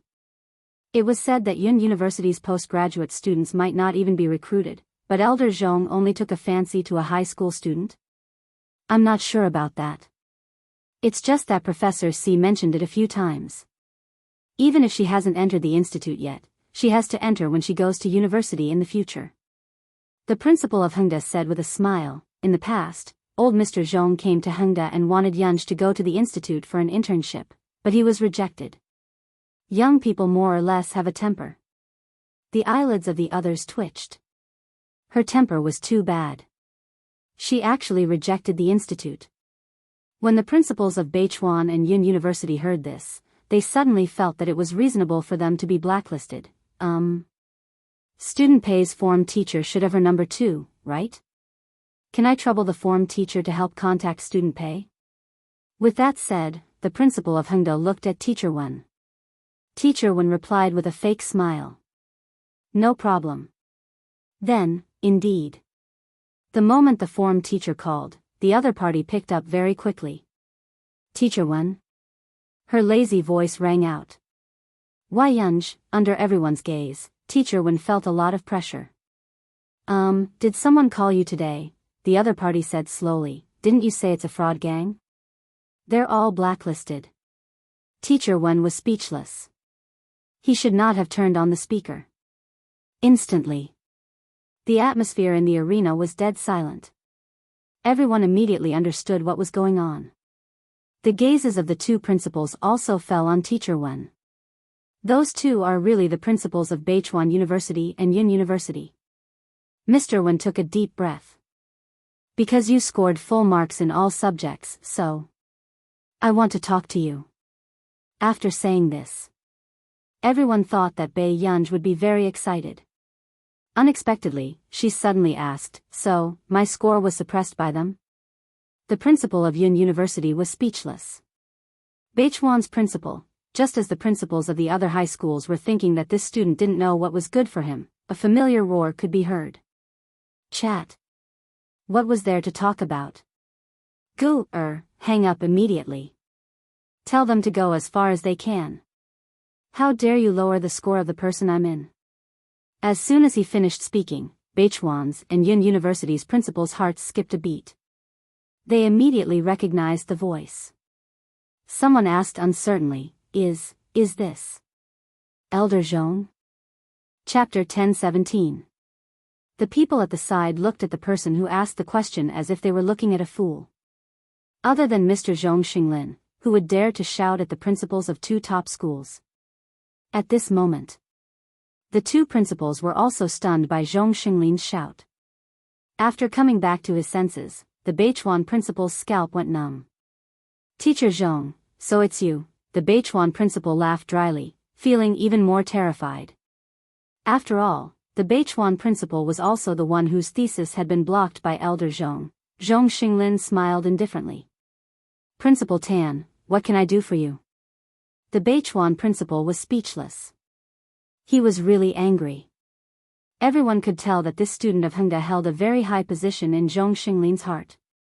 Oh, is it because blocked the two principals? Then I'll apologize to you on behalf of my Zhong Xinglin suddenly said leisurely. The Beichuan principal broke out in cold sweat. No, there's no need, teacher. Similarly, the Yun University principal did not dare to breathe loudly and silently lowered his presence. However, the next moment. Eat. You're still eating. You usually talk a lot of nonsense, but now you're pretending to be autistic, right? Zhong Xinglin used his chopsticks to knock the tripe that Bai Mingzhang had just picked up back into the pot. Bai Mingzhang's hands stopped. This old thing usually only ate clear soup when eating hot pot. Why did it seem like he was on fire every day? Why was he so angry? Bai Mingzhang glanced at Zhong Xinglin bitterly and said to Bei Yunj, give me the phone. I'll say it. However, everyone on the other end of the phone was stunned. Why did this voice sound like Mr. Bai Mingzhang's voice? Xiao Wen, give the phone to Principal Xiang. I have a call to talk to him. Teacher Wen's smile froze. He did not expect to be so lucky in this life to be called Xiao Wen by Elder Bai. However, when the principal of Yun University heard this, two words appeared in his mind. It's over. He knew that he would definitely be reprimanded this time. Elder Bai, it's me. After the principal of Yun University took the phone, he walked to a corner and listened to the lecture seriously. As for the others, when they saw that Beichuan's principal was still on the phone explaining to Zhong Xinglin, Yun University's principal was also reprimanded until he wilted. His eyes widened. Was this a dream? Wasn't the direction of this matter a little too mysterious? Not long after, everyone started to think about the same thing. What was the background of this student who scored full marks in all subjects? Where did all these big shots in the academic circle come from? In the end, although Bai Mingzhang didn't harshly reprimand the principal, he made it clear that Yun University didn't need such a competitive method. Principal Xiang was personally groomed by Bai Mingzhang to be his successor. When he heard Bai Mingzhang's words, he couldn't help but feel ashamed. After hanging up the phone, the principals of Beichuan and Yun University both apologized to the principal of Hengda. This reversal made everyone else fall silent. They couldn't help but feel envious. Why was Hengda so lucky every time? This was full marks for all subjects. 20 years ago, there was also a male examinee who was 2 points short of full marks in the college entrance examination. However, the joint examination of the 9 schools, in layman's terms, was a guaranteed entry exam. In terms of the difficulty of the questions, it was even more difficult than the college entrance examination. However, even so, this person was able to get full marks for all subjects. The exchange meeting began. The first lieutenant colonel, who was originally smug, fell silent. They had originally agreed to give a speech for the first place in the joint examination, but now, no one dared to call Bai Yunj. They were afraid that the person who answered the phone would be Zhong Xinglin or Bai Mingzhang. Chapter 10:18. The principal of Hengda was also very passive. Historically, the school that had brought out the first place of the 9 schools would share their teaching experience. However, this first place of the 9 schools seemed to have nothing to do with the school. Therefore, halfway through his speech, when the principal of Hengda mentioned the first place of the 9 schools, the atmosphere was awkward. Below the stage, Leia clenched her fists tightly. Her face was dark as she bit her lip. How could this be? How could Bai Yunj do so well? Didn't she not come to class? Could it be that she secretly revised elsewhere? After the exchange meeting ended, the principal of Beichuan University suddenly pulled the principal of Yun University. He asked, "Old Xiang, is this Bai Yunj the one from the Qin family?" The principal of Yun University was stunned. What Qin family? The eldest daughter of the Qin family. Before she was 17 years old, Director Lin Lanjun personally raised her.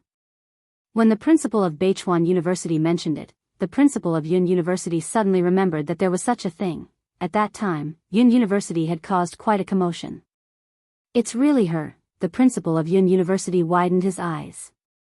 But didn't they say that the eldest daughter of the Qin family doesn't have any learning talent?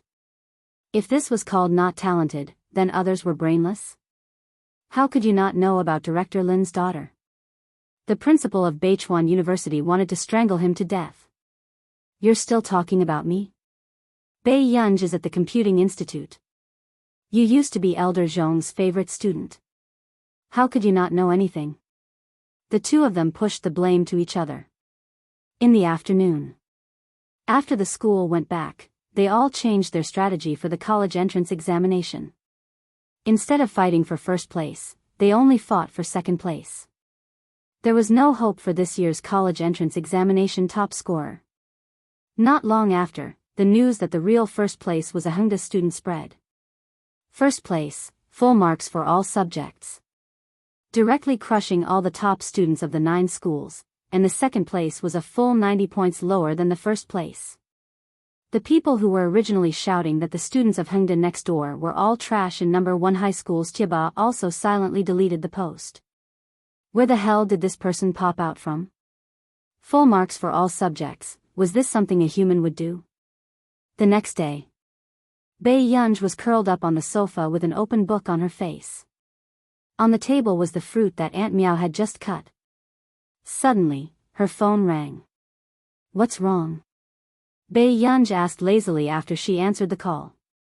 Master Pei, not bad. You scored full marks in all subjects. This result really makes our old one proud. If there's nothing else, I'm hanging up, she said uninterestedly. No. Lu Unc immediately interrupted and continued, this time, in order to celebrate your first place, Fatty Chu and Yao Yao are going to the amusement park with you. I heard that there's a haunted house that's especially exciting. Also, it's said to be very high-tech. Bai Yunj. I'm not going. Suddenly, Song Yao interrupted and asked, Yunj, don't you like it? Before Bai Yunj could answer, she heard Lu Unc ask in shock. Master Pei, are you afraid of ghosts? Bai Yunj, then we. Before Song Yao could finish speaking, Bai Yunj snorted. Send me the address. No need, we're right outside your house. Lu Unc smiled. Bai Yunj, at noon. Bai Yunj sat beside Song Yao and said casually, what's so fun about a haunted house? I heard that many of them are reenactments of scenes from some horror movie. Besides, this movie is based on a real incident. Some time ago, someone even said that there were non-staff members inside. Chu Zhixing said mysteriously. Chapter 10:19. Bei Yunj glanced at Chu Zhixing faintly. Chu Zhixing was speechless. Did he say something wrong? Let's go, fatty. Let's go buy tickets. With that said, Lu Yuanxi started playing with Chu Zhixing. It attracted the attention of many girls. Bei Yunj pressed down the brim of his hat and the tip of his shoes tapped the ground from time to time. His expression was still lazy. Song Yao pretended not to see Bei Yunj's wandering eyes, but the corners of her lips could not help but curl up. After Lu Yuanxi and Chu Zhixing returned, the four of them lined up to enter the haunted house. The good-looking quartet also attracted a lot of attention. But in the next moment, Bei Yunj looked up and saw the real NPC outside the field right in front of her. She almost turned around and left. Yunj, are you alright? Song Yao asked. This was originally to let Bei Yunj relax. However, she did not expect that Bei Yunj did not seem to like haunted houses. Let's go in. Bei Yunj felt Lu Yuanxi and Chu Zhixing's gazes from the front and licked his lips. The interior of the haunted house was dark. Under the eerie atmosphere, the dark green light floating in the air was inexplicably terrifying. Lu Yuanxi and Chu Zhixing could not help but swallow. Little Chu, little Lu. At this moment, Bei Yunj's lazy voice made them feel extremely at ease. Don't be afraid, I'm here. But in the next moment, before Lu Yuanxi and Chu Zhixing could feel touched, they were caught off guard and pushed to the front. Bei Yunj, can't you learn how to be a human? The high technology mentioned in the promotional slogan was true. Bei Yunj and the other two had just walked forward when they realized that there was a ship in front of them. Then, Lu Yuanxi had just run over when his heart almost exploded from fright. A pair of pale hands suddenly appeared at the edge of the ship. The first NPC appeared. The NPC was a mermaid with a rotten body. One of her eyeballs was about to fall out and there was a strange and gloomy smile on her face. From their line of sight, there was a projection under the ship. This was the surging black sea designed by the device, and below the NPC's waist was a huge dark blue fish tail. In fact, it was even bigger than the ship that the four of them were on. He could hear the waves and the strange and shrill cries of birds. It's really high-tech. Song Yao sighed. Bei Yunj didn't look too good. Was technology meant for them to use? In the end, Bei Yunj was dragged onto the boat. Along the way, the mermaid NPC didn't say a word. She only stared at Bei Yunj from time to time with a scary smile on her face. Bei Yunj, look over there. Chu Zhixing suddenly shouted. Bei Yunj turned around and saw the bloody words at the mouth of the shore. In the resentment spiritual field, the living will not return. At this moment, Bei Yunj suddenly felt that even the mermaid NPCs had delicate features. Sister, can I not get off the boat? Bei Yunj discussed it with her seriously. The mermaid NPC was speechless. This was the first time he had encountered such an unreasonable request. In the end, Bei Yunj was forced to get off the boat. Along the way, only Song Yao was calm. When she saw the NPC, she even touched his head. The NPC was so embarrassed that he went to scare Bei Yunj. After a few rounds, there was only one thought in Bei Yunj's mind. Leave this damn place quickly. However, at the last fork, there were 4 forks in the road. Hospital, cinema, castle, cemetery. The NPC reminded them that the 4 of them had to split up at least once before they could leave with clues. Only a true warrior would choose the last path.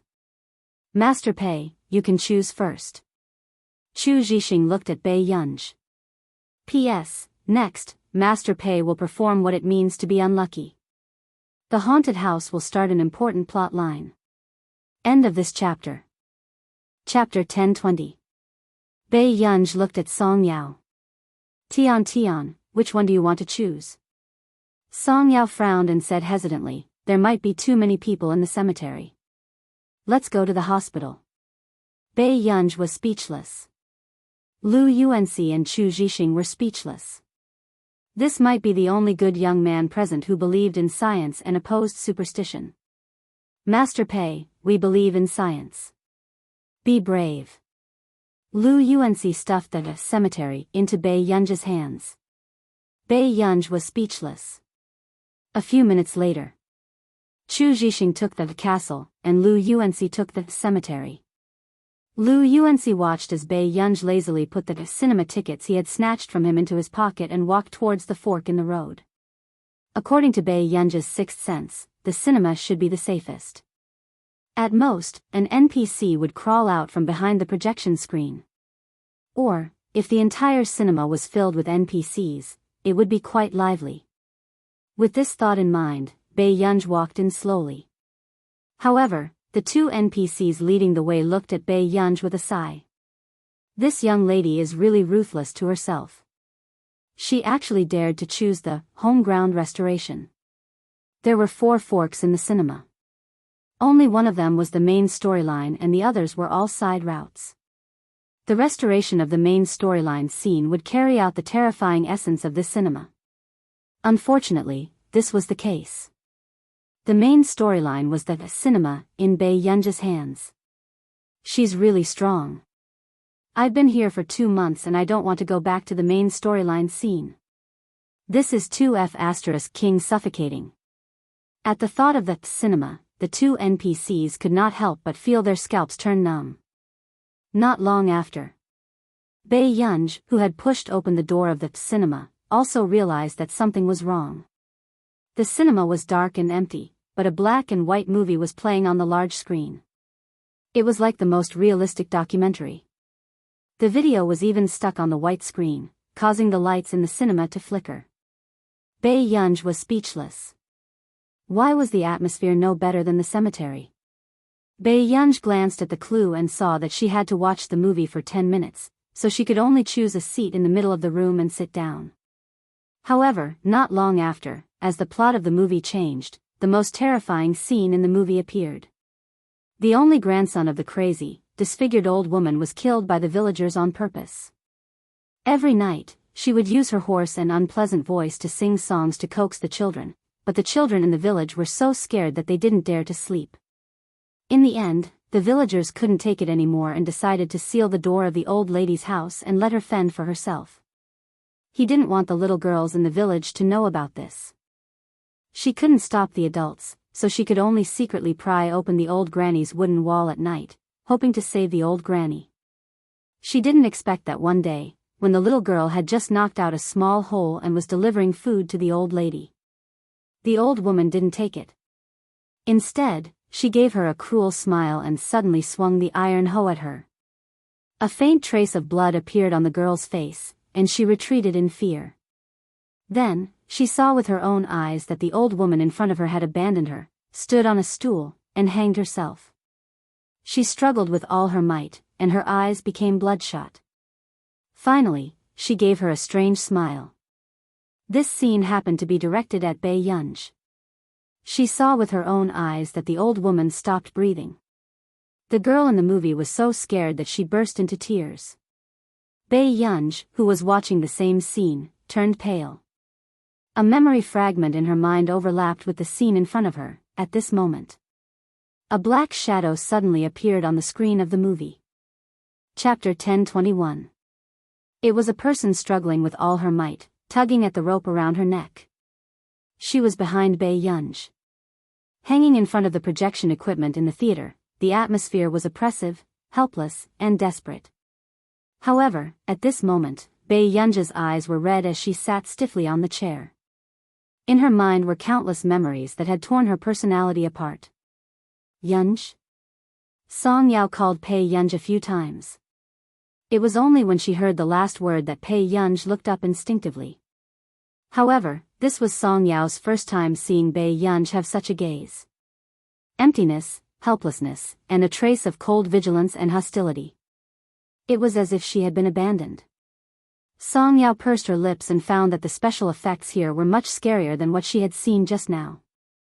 Yunzhe, it's all fake. Song Yao's eyes were beautiful as she reached out to touch her head instinctively and coaxed her gently. Bai Yunzhe's eyelashes fluttered. When she saw that it was Song Yao, her expression was calm, but her eyes were a little dry. Then, before Song Yao could say anything, the person sitting in the seat suddenly reached out and hugged Song Yao's waist. Her voice was imperceptibly hoarse. "Why did you only come to find me now?" Song Yao had seen Bei Yunj in high spirits countless times, so when she suddenly saw this person in front of her, her throat felt inexplicably choked. Song Yao explained softly, "The elevator in the hospital is really broken. I can only take the fire stairs down." "Yunj, don't you want me to send you?" Song Yao grabbed Bei Yunj's hand and wrinkled her nose. She was a little worried. With Bei Yunj's state just now, Song Yao did not want to see it again in her life. "No need. I still have something on. Go back early." Bei Yunj lowered the brim of her hat and her voice sounded the same as usual. She only knocked her head lazily. "What can Master Pei do?" "Go back early." With that said, Lu Yuanxi hesitated for a moment. "Song Yao, you're going back so late. Should I send you?" Song Yao was the only one who was treated like a girl. "Then help me send Tian back. I'll get going first." Bei Yunj held her phone and waved at them. Then, he walked toward the intersection not far away. Song Yao looked at Bei Yunj's back and frowned instinctively. "What's wrong? Is Master Pei crying inside?" Lu Yuanxi asked Song Yao excitedly. Song Yao shook her head and muttered, "It's just very strange." "What's strange?" Chu Zhixing asked. After Song Yao regained her senses, she did not say anything and only said, "I'm going back too. I don't need you to send me off." With that said, Song Yao unconsciously followed behind Bei Yunj, afraid that something would happen to Bei Yunj on the way. At the subway station, Bei Yunj looked distracted and did not notice Song Yao not far away. Until an hour later, Song Yao saw Bei Yunj arrive home with her own eyes before she turned and left. 3 days in a row. Bei Yunj had been writing reports all night and only rested for 2 to 3 hours during the day. On the 4th day, Bei Yunj returned to the computing institute. Inside, a chubby intern was telling dirty jokes to girls. When he saw Bei Yunj's red eyes, he teased, "Oh, Master Pei, did you indulge too much?" Then, Bei Yunj, who was about to leave, suddenly turned around, raised her leg, and kicked him in the butt. Bei Yunj had his hands in his pockets and a document report under his forearm. He glanced sideways and his casual appearance made him look even more difficult to deal with. "You have a lot to do?" The others could clearly feel that Bei Yunj's aura today was "Don't provoke me." End of chapter. Chapter 1022. The fat intern had always been unrestrained and liked to joke too much. However, he did not expect someone to make a move in the institute. When the teaching staff saw this scene, they were also stunned. "Pei, manage your intern well." Bei Yunj glanced at him, restrained her aura, and turned to leave. The other girls cheered in their hearts. This damn fatty deserved to be beaten. He liked to make disgusting jokes every day and was so confident. F***ck. Teacher, what kind of background does this woman have? She's too damn arrogant. Before the fat intern could finish speaking, he was stopped by the teaching staff. "Shut up. Are you tired of living? How dare you challenge her?" In the entire institute, who would dare to make Bei Yunj unhappy? The fat intern was stunned. He did not expect the teaching staff to reprimand him like this because of Bei Yunj. However, Bei Yunj was clearly a few years younger than him. The fat intern lowered his head. No one saw the indignation in his eyes. "What's wrong with you? I heard that you hit an intern the moment you came in." Bei Yunj looked at the project book and started to prepare for the experiment. She said leisurely, "I overdid it." Si Qingyan was speechless. Then, "Isn't your project progressing too quickly? Won't your brain be damaged if you use it like this?" Si Qingyan could not help but touch Bei Yunj's enviable head. However, the next moment, he was shocked by the unreal temperature. "Damn, it's so hot." Bei Yunj glanced at him. If there's nothing else, get out. Bei Yunj, have you gone crazy these few days? You're running a high fever and you're still working on the project? Do you think it's fine even if your brain is damaged? Si Qingyan asked in disbelief. It won't be damaged. Bei Yunj did not even look up. Si Qingyan looked at her for a while and knew that it was useless to persuade her, so he simply called in front of Bei Yunj. Hello, old master. Do you know how high your precious heir's fever is now? He's still. Suddenly, Bei Yunj snatched Si Qingyan's phone. Are you looking for trouble with me? Master Pei, you're too irritable now. You're even scarier than the first time I saw you. Hearing this, Bei Yunj's eyes flickered. She returned the phone to him and said lightly, sorry. Although Si Qingyan felt that Bei Yunj's temper was definitely not good, it was as if she had taken gunpowder today. Si Qingyan said, I'll take you to the hospital. Bei Yunj hesitated. Can't we find a private doctor? Si Qingyan was speechless. He was really born with a silver spoon in his mouth. At the hospital, Bei Yunj looked at Si Qingyan beside her. Brother Yan, is the new medicine not ready yet? Si Qingyan was stunned. Recently, I think I need it. Bei Yunj slowly adjusted his cuffs. Si Qingyan was silent for a moment. Actually, Dr. Cui has also developed, Bei Yunj thought for a moment. Brother Yan, if you don't have any new drugs, can you get me some sleeping pills? Bei Yunj was a typical good-looking person who was easily forgiven for all the bad things she had done. Especially now that she looked sickly, her skin was sickly pale, and her black hair was hanging down softly. Her phoenix eyes, which were usually lazy, were filled with an unruly and aggressive aura when she raised the tip of her tail. But now, she was just looking at him quietly. It gave people the illusion that she was obedient and their hearts softened. Si Qingyan was speechless. Fortunately, this guy never pretended to be obedient and focused on scientific research. He did not engage in relationships. Otherwise, people would seek revenge every day in the institute. End of chapter. Chapter 1023. Si Qingyan rubbed the hair at the back of his head in frustration. If I give you any medicine, old master will strangle me to death personally. The medicine Bei Yunj used was tested by the higher-ups and confirmed to be safe. However, this was the first time Si Qingyan had seen Bei Yunj's eyes so red and her lazy expression had a hint of indifference. Then forget it, before Bei Yunj could finish speaking, Si Qingyan turned around and left quickly. When he returned, Si Qingyan threw the medicine in his hand into Bei Yunj's arms. I asked my friend to prescribe it for you. You're not allergic, are you? Bei Yunj looked at the ingredients and smiled lazily. No, thank you, Brother Yan. Si Qingyan was speechless. All right, he regretted it after doing this. Don't worry, I'll say that I bought it. Bei Yunj put the medicine back into her pocket. Si Qingyan hesitated. Try not to eat it. Compared to the old master, he was more afraid that something would really happen to Bei Yunj. In the wee hours of the morning, after tossing and turning, Bei Yunj went downstairs to pour a glass of water. Sitting on the sofa, Bei Yunj subconsciously glanced at her phone and called Washidu, but she quickly hung up. At this time, the man might be working. However, she did not expect. Bei Yunj was about to get up when her phone suddenly rang. After picking up the call, it was the man's deep and pleasant voice. There was a magnetic smile in his voice, as if he could calm her down. What's wrong? Can't Yunyan sleep? Bei Yunj licked her red lips. I called the wrong number just now. I can't sleep. There was a low chuckle in the man's voice.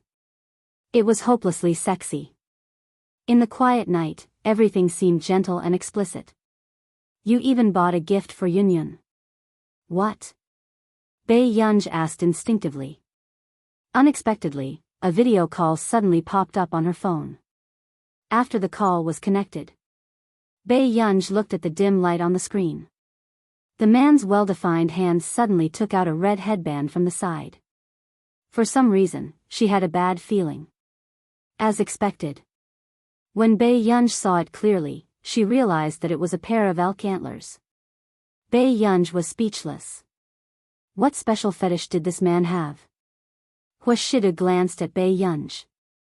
The corners of his peach blossom eyes curled up, looking seductive and light. He said naturally, "Brother likes little bunnies too." Bei Yunj looked up and saw the man's slender and clean hand playing with another white cat ear that had appeared out of nowhere. This scene was inexplicably ambiguous and seductive. It made people blush and their hearts beat faster. However, the man was quite regretful. It's a pity that Sing Su couldn't buy it after going to 3 stores. Bei Yunj's hua. Did Sing Su have any self-awareness as a personal assistant? Bei Yunj rejected him expressionlessly. Doesn't Yunyan like furry things? Of course. The man said this without blushing at all. Bei Yunj, if this thing appeared in someone else's hands, she would find it cute. However, this D*MN man's gaze was obviously wrong. I'm going to sleep. Bei Yunj hung up the phone, afraid that Huashidu would say something else. The man looked at the young lady on the other end of the video call. Her face was tense, but her ears were red. He could not help but smile. But soon, Huashidu casually threw the white cat ear in his hand on the table. Go and call Zhong Xinglin and ask when the test for the medicine will be over. P.S. Not long after I got home, I'll continue to update. End of chapter. Chapter 1024. At night. After being disturbed by Huashidu's thoughts, she inexplicably slept much better. The next day, at the computing institute, Bei Yunj sent a message to the man. When is brother coming back? Very quickly, there was a reply. Yunyan misses me that much? Bei Yunj, she could almost imagine Huashidu's tone when he said this to her. What are you looking at, Master Pei? Si Qingyan couldn't help asking. Bei Yunj glanced at Huashidu and instinctively put her phone back into her pocket. Nothing. Si Qingyan held the thermos flask with one hand and almost thought that he was seeing Bei Yunj in a relationship. However, Bei Yunj's eyes were indeed not so red today. Bei Yunj, she didn't know whether to say that this medicine was effective or that Huashidu was effective. Si Qingyan suddenly remembered. You just went to get a drip yesterday. Why are you still here today? Did you take medicine yesterday? Si Qingyan asked. Bei Yunj replied, yes. Si Qingyan nodded thoughtfully. The effect is quite good. Back home. Bei Yunj was chatting with Auntie Meow downstairs when she suddenly received a message from the man. Sleep in brother's bedroom today. There's nothing much at home. Seeing that Bei Yunj was in a better state than yesterday, Si Qingyan did not say much and only reminded her to rest well. At 5 in the afternoon, Bei Yunj was chased out of the institute and asked to rest early. Bei Yunj, couldn't he do something that a human should do? Miss, Assistant Singh came over just now, Auntie Meow said. Bei Yunj had yet to send a message to ask. Then, she saw another new message. This way, you can dream of brother. Bei Yunj had just gone upstairs when she knew what Sing Su had done. He had cut off the power in her room. Bei Yunj asked without looking up, is he here to get the documents? Not really. He just stood by our power supply box for a long time. I don't know what he's doing. At night. But after class, Jasmine and Titch's minds were in a mess. Did they just see a man's suit behind the teacher's back? Teacher Pei was cohabiting with someone? It was hard to guess who was behind this. Not long after. Bei Yunj went to the man's bedroom to borrow electricity and taught Jasmine and Titch for 2 hours. After he was done, he prepared to take a shower and sleep. She unconsciously frowned and opened her eyes, but she didn't see anyone in the bedroom. Outside the window, everything was quiet, and the night light was like fireflies. Yunyan? Bei Yunj, who knew nothing, changed into her pajamas and went to bed. There was a faint fragrance on the bed, which made people feel at ease as usual. In the middle of the night, Bei Yunj felt a little cold on her forehead and subconsciously reached out to take it. Only then did she realize that it was a cooling patch. She didn't know when the man had appeared in front of her. His usually lazy peach blossom eyes were now staring straight at her. Huashidu was about to reach out and tidy up the cooling stickers that Bei Yunj had crooked. However, Bei Yunj suddenly grabbed his hand. The man's deep and familiar voice fell into her ears. She looked up. The man lowered his head in surprise, not wanting to meet the girl's direct gaze. This child had a fever and was confused, but she had become much bolder. Huashidu curled his lips and patiently allowed her to hold his hand. His other hand slowly tidied up her cooling stickers. You can't even take care of yourself after being away for 2 weeks. Huashidu had just finished speaking when Bei Yunj suddenly called out, "Brother." Chapter 10:25. The man sat by the bed. Not long after he got off the plane, he rushed home. At first, he thought that the little girl could not sleep because he was not around. But he did not expect her to be sick. Are you feeling unwell? Huashidu sent a message to the private doctor and allowed the little girl to hold his hand. He said, after sweating, you won't feel uncomfortable anymore. However, Huashidu did not know that Bei Yunj did not hear a single word he said. At this moment, Bei Yunj looked at him for a long time before saying, "Come here." Huashidu raised his eyebrows and looked at the little girl on the bed. There was a hint of playfulness in his nonchalant eyes. He put down his phone and listened to her. He sat closer. However, the little girl lying on the bed was still staring at him with dissatisfaction in her eyes. The man bent down with interest. His low and hoarse laughter was seductive. Are you confused because you're sick, Yunyun? Bei Yunj's eyes flickered.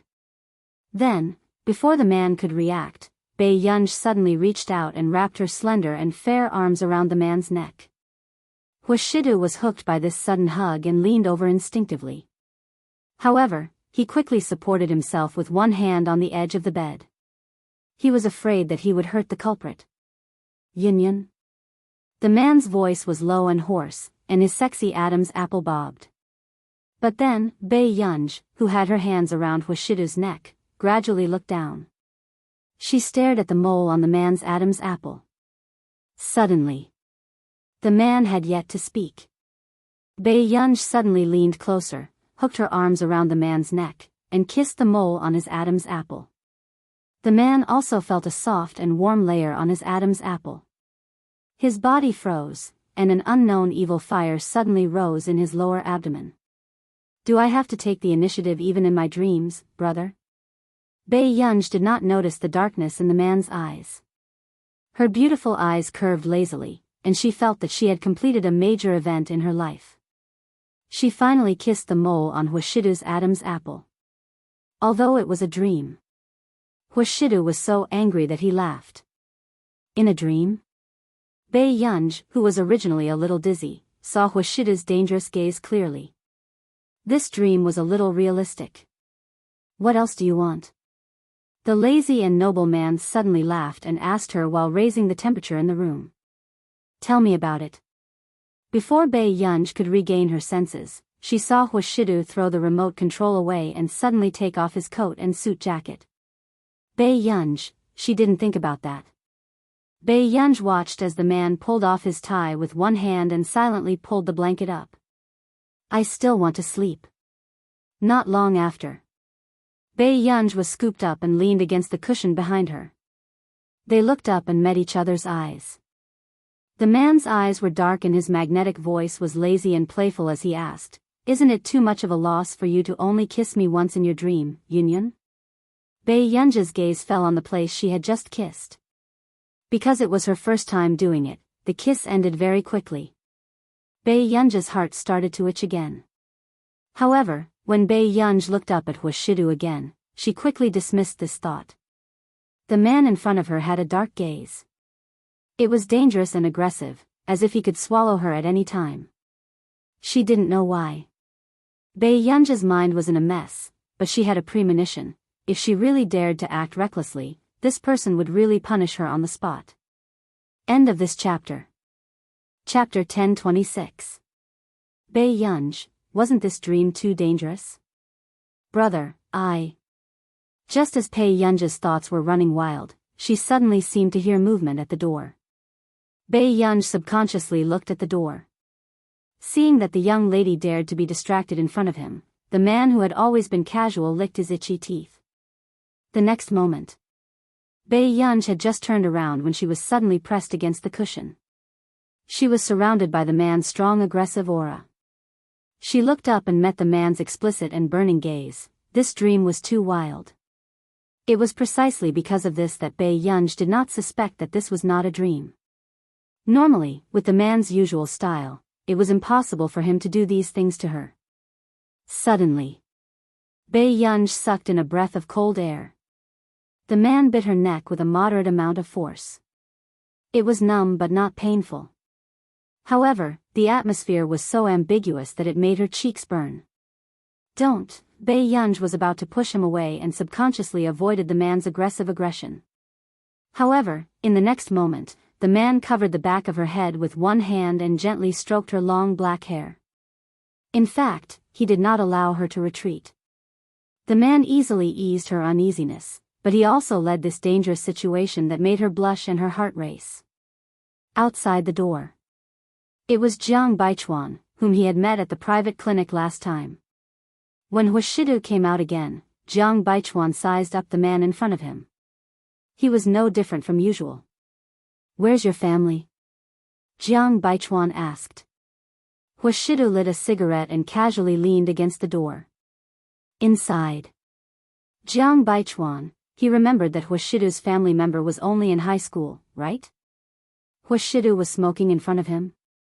Then, when Jiang Baichuan walked in, the girl was dressed neatly except for an obvious bite mark on her neck. Huashidu also had times when he was not human. Jiang Baichuan looked at Huashidu with a complicated expression. I asked you to come and see a doctor, not to stand there foolishly. The man's voice sounded indifferently. Jiang Baichuan didn't dare to say much. He just quietly checked Bei Yunji's temperature and asked fearlessly, is it really just a fever? No other treatment needs? There were also people in the circle who would often treat certain injuries caused by excessive indulgence in certain aspects for the lovers of the rich. Next, when Jiang Baichuan met Huashidu's gaze, he immediately shut his mouth. Get some ointment for your neck, Huashidu said slowly. Jiang Baichuan said subconsciously, the one on your neck will disappear in 2 or 3 days. Huashidu turned to look at him. Yes, Master Du. Jiang Baichuan was very polite. Continent K, what's the situation with Master Du? Where did he go? Why are you here to see me? The man was wearing a white coat. His features were handsome and elegant, and his temperament was cold. Zhou Yu said, Dr. Song, Master Du has returned to Country A these few days, but he will be here soon. Song Su laughed. Since when is there someone in Country A who can make Master Du so happy that he forgets about home? Zhou Yu was silent for a moment. Master Du, this time, I brought her to see you. What? He wants to bring a woman to see Continent K? Song Su frowned, his tone filled with dissatisfaction. The next day, Bei Yunj woke up and felt that her hand hurt a little. She opened her eyes and saw that it seemed to have been injected with saline last night. After Bei Yunj went downstairs, she saw Huashidu reading the newspaper. Brother? A memory suddenly appeared in Bei Yunj's mind. The end of this chapter. Chapter 1027. Last night, she seemed to have had a very unruly dream. Bei Yunj thought of the scene where the man turned the tables and her legs almost went weak. Let's go downstairs and eat.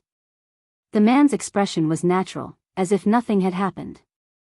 Brother, did you come back last night? Bei Yunj probed.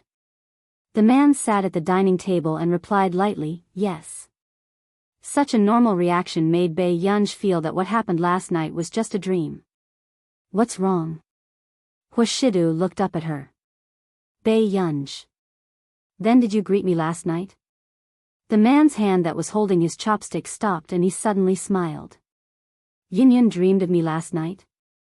Bei Yunj, this rhetorical question made Bei Yunj speechless. Last night, I went in to see you. Before Bei Yunj could ask again, the man continued, "You've been running a high fever, so I asked the doctor to give you an 4 drip. Bei Yunj. That's it? Did Yun Yun do something to me in the dream?" The man's thin red lips curled up as he asked with interest. Bei Yunj, she could not believe that she could be so useless in her dream. After being bitten on the neck by the D*MN man, she begged for mercy. What was even more unexpected was that the Huashidu in her dream could be so terrible and do things that made her blush. Yun Yun, a person's dream reflects their personal preferences to a certain extent. However, the man still smiled slowly. Bei Yunj. I'm hungry. After breakfast, Bei Yunj went upstairs and looked at herself in the mirror doubtfully. In the end, there was no mark on the back of her neck. Bei Yunj pondered and slowly went downstairs. Suddenly. "Miss Pei, let me take your temperature." Bei Yunj looked up and saw Jiang Baichuan. She nodded and replied, "Okay, thank you." Jiang Baichuan also secretly glanced at Bei Yunj. From time to time, she touched the spot where she was bitten last night. He looked rather puzzled. Obviously, he didn't know what had happened last night. Jiang Baichuan couldn't help but glance at the elegant man beside him. He was truly a refined scum. This was also the first time Jiang Baichuan realized that this young man could actually lie to a young lady without blushing at all. "Dr. Jiang?" Bei Yunj's voice interrupted Jiang Baichuan's thoughts. "Let's take Miss Pei's temperature first." After regaining his senses, Jiang Baichuan immediately opened the medical box. Until Jiang Baichuan left. Huashidu suddenly said, "Yun Yun, I'm going out of the country in 2 days. Do you want to go with me?" Bei Yunj didn't have much to do in the station. He just needed to report to Zhong Xinglin. Sure. Bei Yunj did not look up at Huashidu either. However, when she thought of the dream last night, her ears inexplicably heated up. Why would she have such a dream? The man only curled his lips and didn't say much. The next day, Bei Yunj had just arrived at the computing institute when Zhong Xinglin handed a bottle of new medicine to Bei Yunj. "This bottle has just been tested. For now, this new medicine should be the most compatible with you." Bei Yunj smiled. "Thank you, Elder Zhong." Zhong Xinglin couldn't help but mutter in his heart as he drank water. There was no need to thank him. If it wasn't for the person beside her, who would be able to invite Luo Xia to make medicine? Suddenly. "Oh right, I'm going to Continent K the day after tomorrow." Zhong Xinglin choked. Cough cough, where are you going? P.S. Dr. Luo's name has been edited. It's easy to get mixed up. End of this chapter. Chapter 1028. Nance had long said that someone in Continent K was targeting Gu-er. Now, had Gu-er been discovered? "My brother seems to be doing something in Continent K." Bei Yunj's beautiful eyes curved as she lazily rested her chin on her hand. Zhong Xinglin was silent for a moment before probing, "Mr. Hua?" "Yes." Si Qingyan was speechless. So Huashidu was back. No wonder he was in such a good mood today. That's good. Zhong Xinglin heaved a sigh of relief. If it was Huashidu, then there would be no danger in going to Continent K, but I know some people in Continent K. If you want to visit the school or the laboratory, I only plan to play for a few days. Zhong Xinglin's smile froze. All right then. It was harder than ascending to the heavens for his to open up more interpersonal relationships. That day, Huashidu took a private plane to Continent K. After arriving at Continent K, Tsing Su brought Bei Yunj back to Huashidu's private manor. Huashidu went to settle some matters. The population density of Continent K was much lower than that of Yuncheng, but the buildings they encountered on the way showed the prosperity of this continent. Continent K is more special, and the difference in regional jurisdiction is also huge. This area is usually crowded at night, and there is no domestic security. Tsing Su reminded her.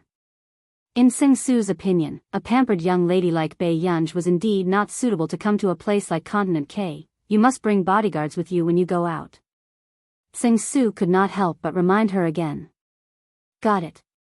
Bai Yunj replied lazily. Private manor. Bai Yunj had just gone upstairs. After looking at her room, she was about to go downstairs for some tea. However, she did not expect to hear someone talking about her. What kind of bewitching potion has Huashida been drugged with? Is a woman worth his attention?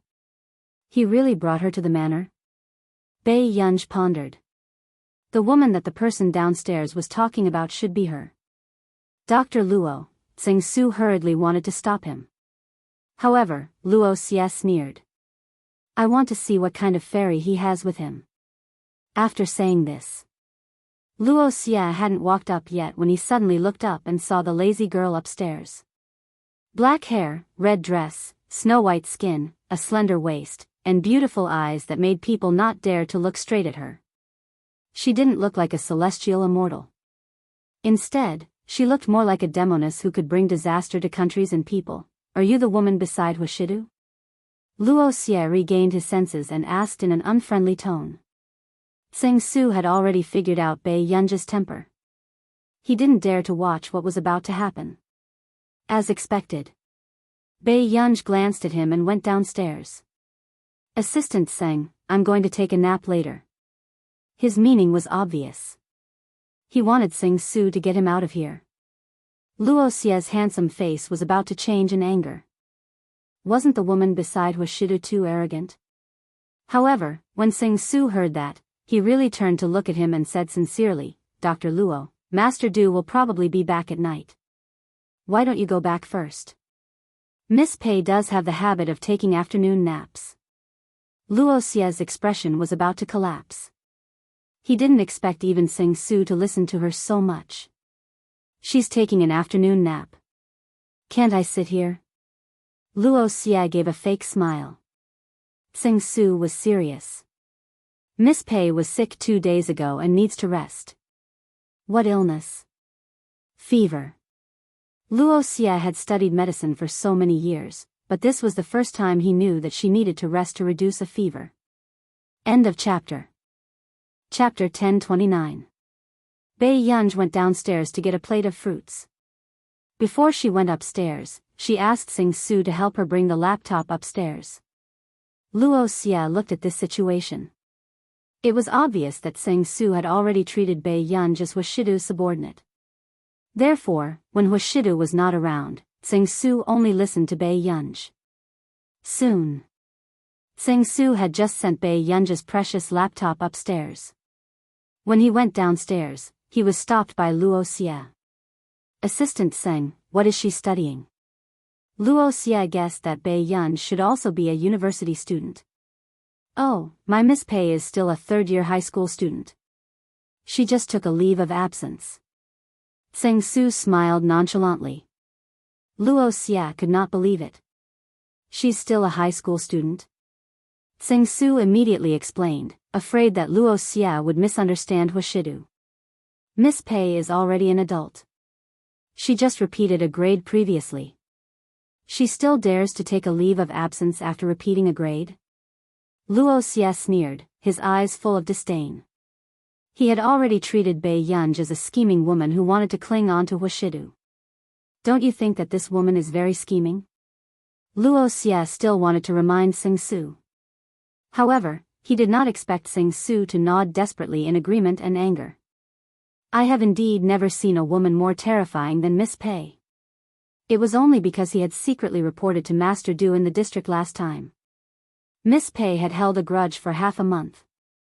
Every time she went to the Hua Corporation, she would bring a deck of cards and win all of his year-end bonus. Then do you still think that this woman is compatible with Huashidu? Luo Xie frowned. Tsing Su was stunned. If Master Du thinks they are compatible, then they are. Luo Xie's expression was about to crack. An idea flashed in Tsing Su's mind. He suddenly grabbed Luo Xie's arm sneakily. Dr. Luo, can you do me a favor? My year-end bonus is in Miss Pei's hands. Luo Xie looked at him sideways and gestured for him to continue. Miss Pei said that as long as I finish her homework, she will return it to me. But mathematics is too difficult. I don't dare to blindly do Miss Pei's homework, can you do me a favor? Although Tsing-Su graduated from a famous university, the difficulty of mathematics questions these days were already different from that of his time. When Luo Xie heard this, his face darkened. He immediately called Huashidu. Soon, the man's pleasant voice sounded. What's the matter? Master Du, the high school girl beside you even asked your assistant to do her homework. Luo Xie wanted to tell Huashidu that Bai Yunj was arrogant because she was pampered. But in the next moment, Huashidu asked unhurriedly, has Tsing-Su finished writing? Luo Xie, what the hell? Tsing-Su's math is not very good. Let Tsing-Su leave his math homework to Zhou Yu. Huashidu looked at the documents and said slowly, Hengde is quite strict with the quality of the student's homework. Zhou Yu's body trembled. Has the boss become so crazy? He was a high-end talent with a double major in mathematics and finance from Nili University, yet he still had to do high school homework. At this moment, the most unbelievable one was Luo Xie. Huashidu was clearly a person who was self-abiding, polite, and indifferent. It was almost impossible to see him favoring anyone. But now, Huashidu had completely lost his bottom line for a woman. Master Du, are you serious? Luo Xie could not help but ask. In 2 days, she will be doing a checkup in your studio. I hope you can do your best and not make any mistakes. Chapter 1030. Me? Before Luo Xie could say anything, the other party hung up. Not long after, Luo Xie left with a dark expression. Back in the laboratory, a little fatty smiled and said, Boss, you're back. Did you see the forum? I'm not free. Luo Xie's expression was ugly. The little fatty knew that his boss was not satisfied with the woman beside Master Du this time. His boss came back with a dark expression. Something must have happened. He leaned forward sneakily. Boss, the forum said that the Computing Institute won the International Computing Competition. The Computing Institute. Luo Xie's face darkened even more and his gaze was as sharp as a blade. Jin Kai, this is the first time I've realized that you're not afraid of death. The little fatty trembled and immediately explained, No, boss, listen to me. All the semi-finals will be included in this international competition. The little fatty hinted crazily. Also, only members under the age of 35 are allowed to participate in the competition. Other than Si Qingyan, who else is under the age of 35 in the Computing Institute? You know. Luo Xie was stunned. You're talking about? That's right. Boss, haven't you liked her for a long time? The little fatty continued to smile obsequiously. How is it, boss? Are you happy? Where is the semi-finals? Luo Xie took a deep breath. The gloominess from before had completely disappeared. What could make a withered tree come back to life more than the power of an idol? I heard that it's either Continent K or Country J, the little fatty said. However, rumor has it that although she's quite young, some people say that she's already 35. The little fatty wanted to say something but hesitated. Boss, you're only 27. Do I need you to teach me what kind of woman I like? Luo Xie looked at him coldly. The little fatty was speechless. After all, Luo Xie was the target of countless female researchers in the industry. He didn't know what was wrong with him, but he suddenly liked that person who had never shown her face. He even had to say that he had a very special feeling for her. But who in the industry didn't feel that she was special? This was a super genius who had appeared out of nowhere and won 2 major awards in the world. However, everyone knew that she was an idol. She could only be seen from afar and not blasphemed. Only Luo Xie kept thinking that he could become a successful man behind the scenes. Little Fatty's mood was complicated. Boss, actually, I think you're just, Luo Xie suddenly interrupted, you stay in the lab. I'm going out to buy some suits. Little Fatty, hopefully, she wasn't pregnant and wasn't ugly. Otherwise, he would be letting down his boss's yearning for love. The next day. In the bedroom, the person who was too lazy to move asked while biting a cherry lazily. Little Greg, when can you feed me cherries? The laptop on the bed that was forced to chat with him automatically turned black. The Gemini system, which had yet to be installed into the robot's body, had learned one of the greatest human skills in the past few days, playing dead. Although it was shameful, it was very useful. Suddenly, there was a knock on the door. "Miss Pei?" It was Tsing Su's voice. Bei Yunj raised her eyebrows and went to open the door. "What's wrong?" Dr. Luo said that there will be a lecture by a famous computer professor in the K-Continent Academy. "You should go and take a look." Tsing Su remembered that Bei Yunj was very interested in this aspect. There were talents everywhere in the K-Continent Academy. If Miss Pei could make a few friends during this trip, she would definitely benefit. End of chapter. Chapter 1031. Bei Yunj did not say a word. She only smiled politely at Tsing Su and prepared to close the door. "Wait." Tsing Su immediately blocked the door. Bei Yunj raised her eyebrows, but there was no smile in her eyes. "Is there anything else?" Tsing Su's scalp went numb for some reason, and he said pitifully, "Miss Pei, since you've come to Continent K, you should at least walk around. What if Master Du thinks that I'm deliberately not letting you out?" Tsing Su was originally worried that Bei Yunj would be unsafe if she wandered around. However, he did not expect Bei Yunj to be so homebody. Continent K Academy. Bei Yunj chewed on a candy and sat in the back seat without saying a word. Her aura was filled with impatience. "Miss Pei, we're here." Tsing Su was excited. Actually, Tsing Su had never been to Continent K Academy, but he knew that it was a top academy. Although it did not participate in the international rankings, its reputation was still not inferior to Neely University.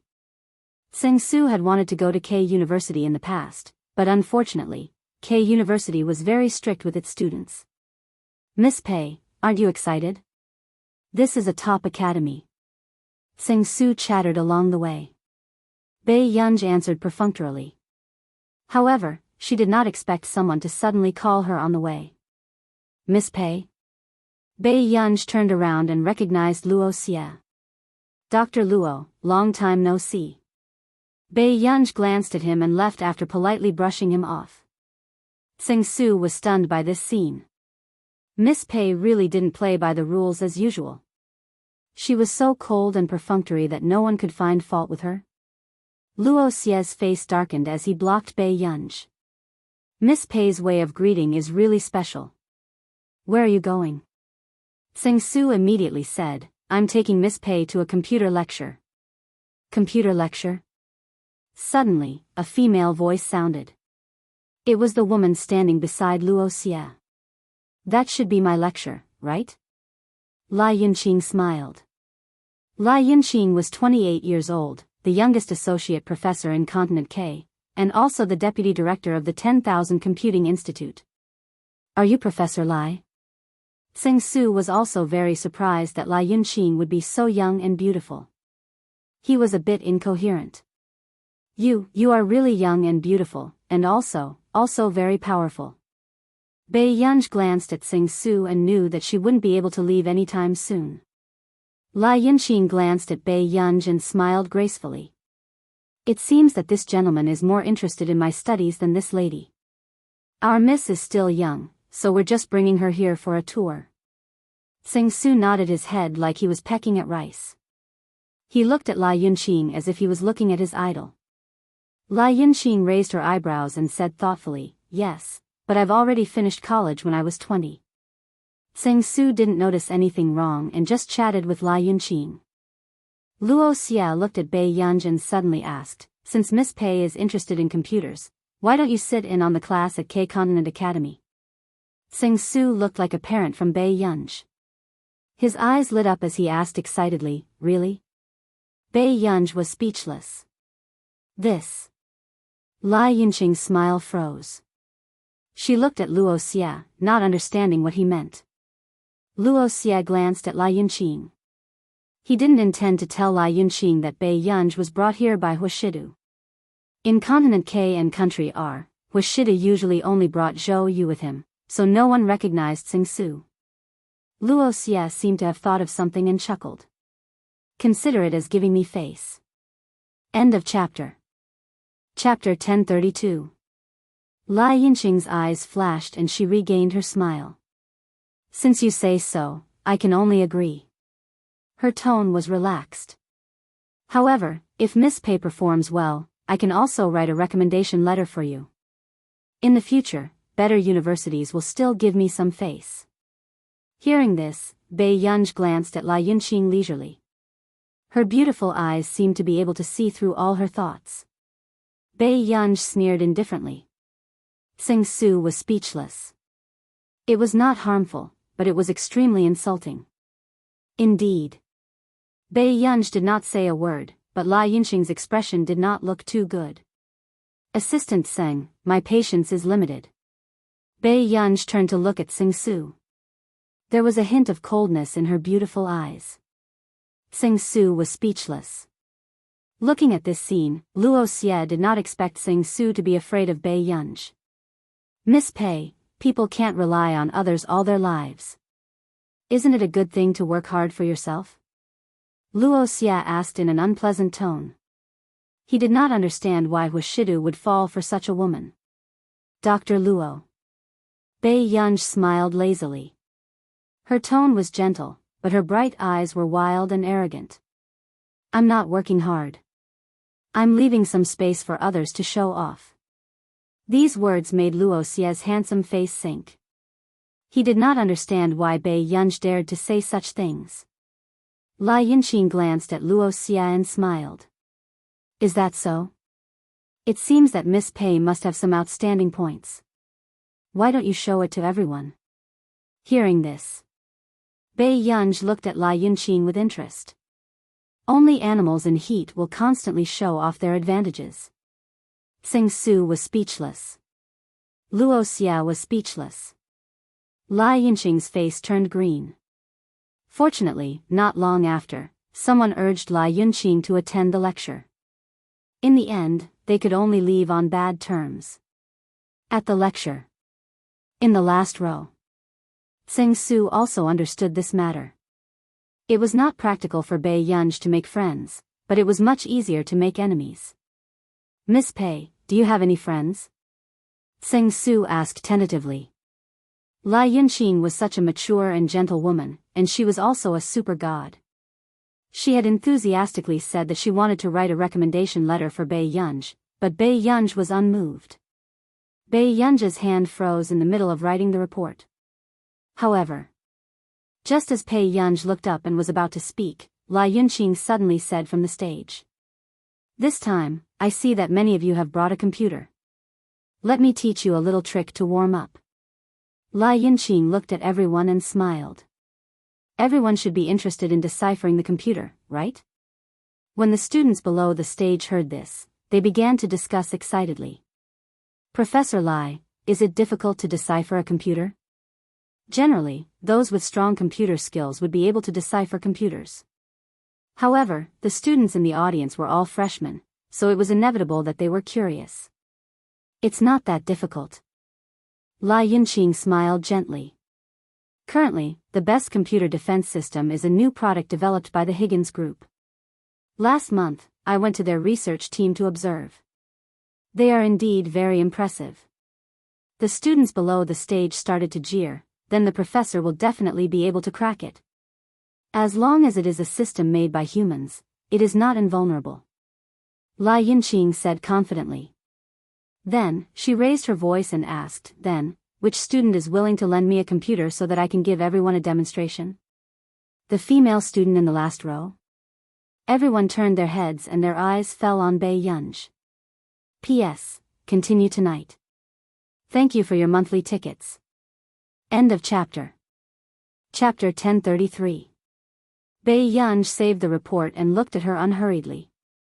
Bei Yunj felt Lai Yunqing's gaze lingering on her for a long time. It seemed to have something to do with Luo Xie.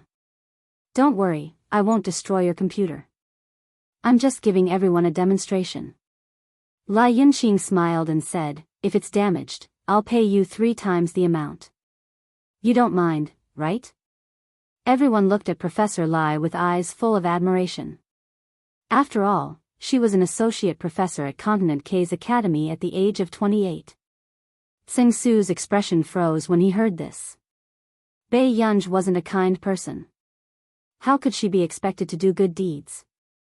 However, out of his expectation, Bai Yunj chuckled and said leisurely, "I don't mind. I can't stop you from invading the system." Sing-Su was speechless. He didn't know why, but he felt that Miss Pei's gentle demeanor made her seem like a bad person. "But Professor Lai, are you sure you want to choose my computer? It doesn't have a good temper." Bai Yunj looked at the computer on her lap thoughtfully. Bai Yunj had been working on the program for a week in order to design the most accurate robot system.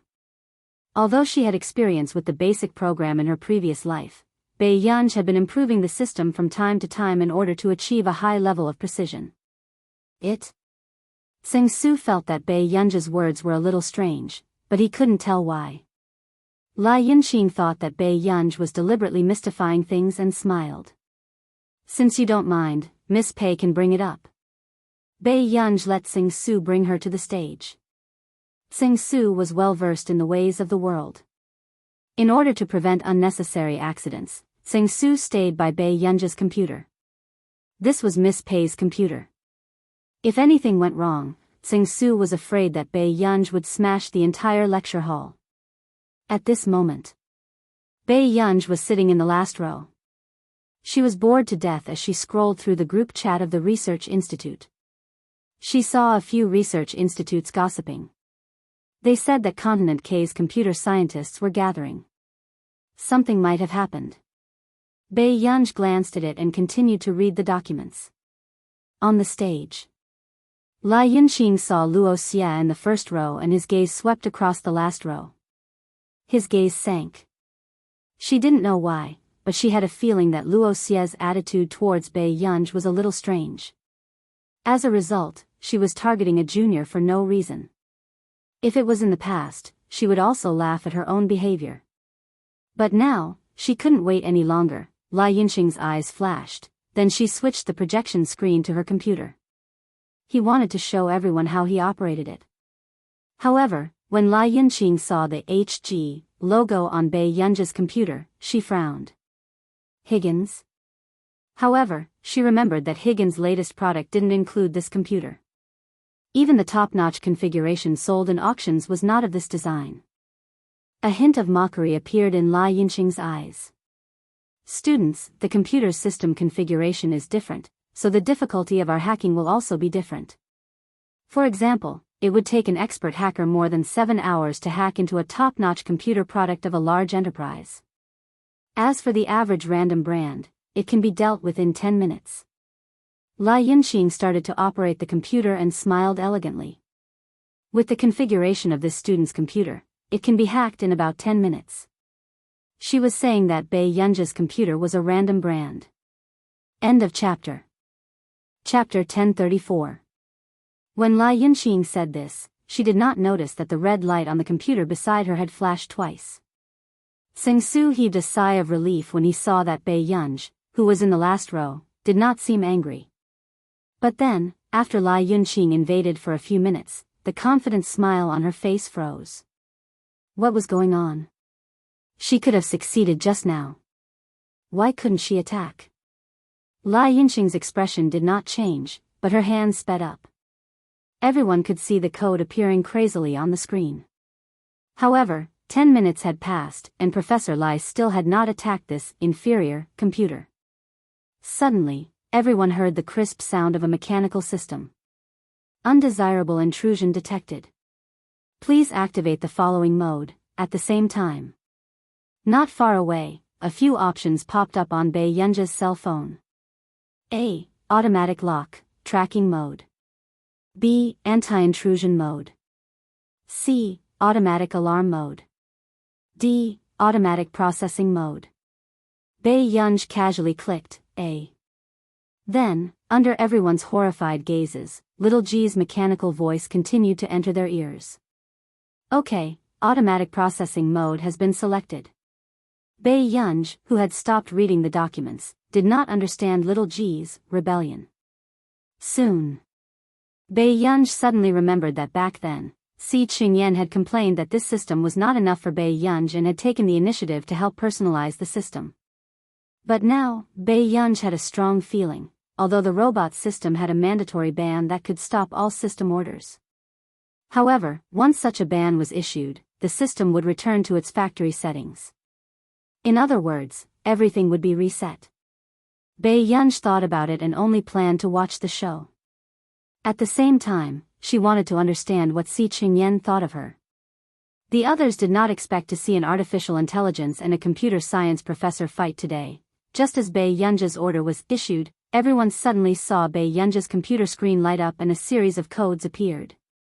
Then, on the big screen, Lai Yinxing's computer screen suddenly turned black.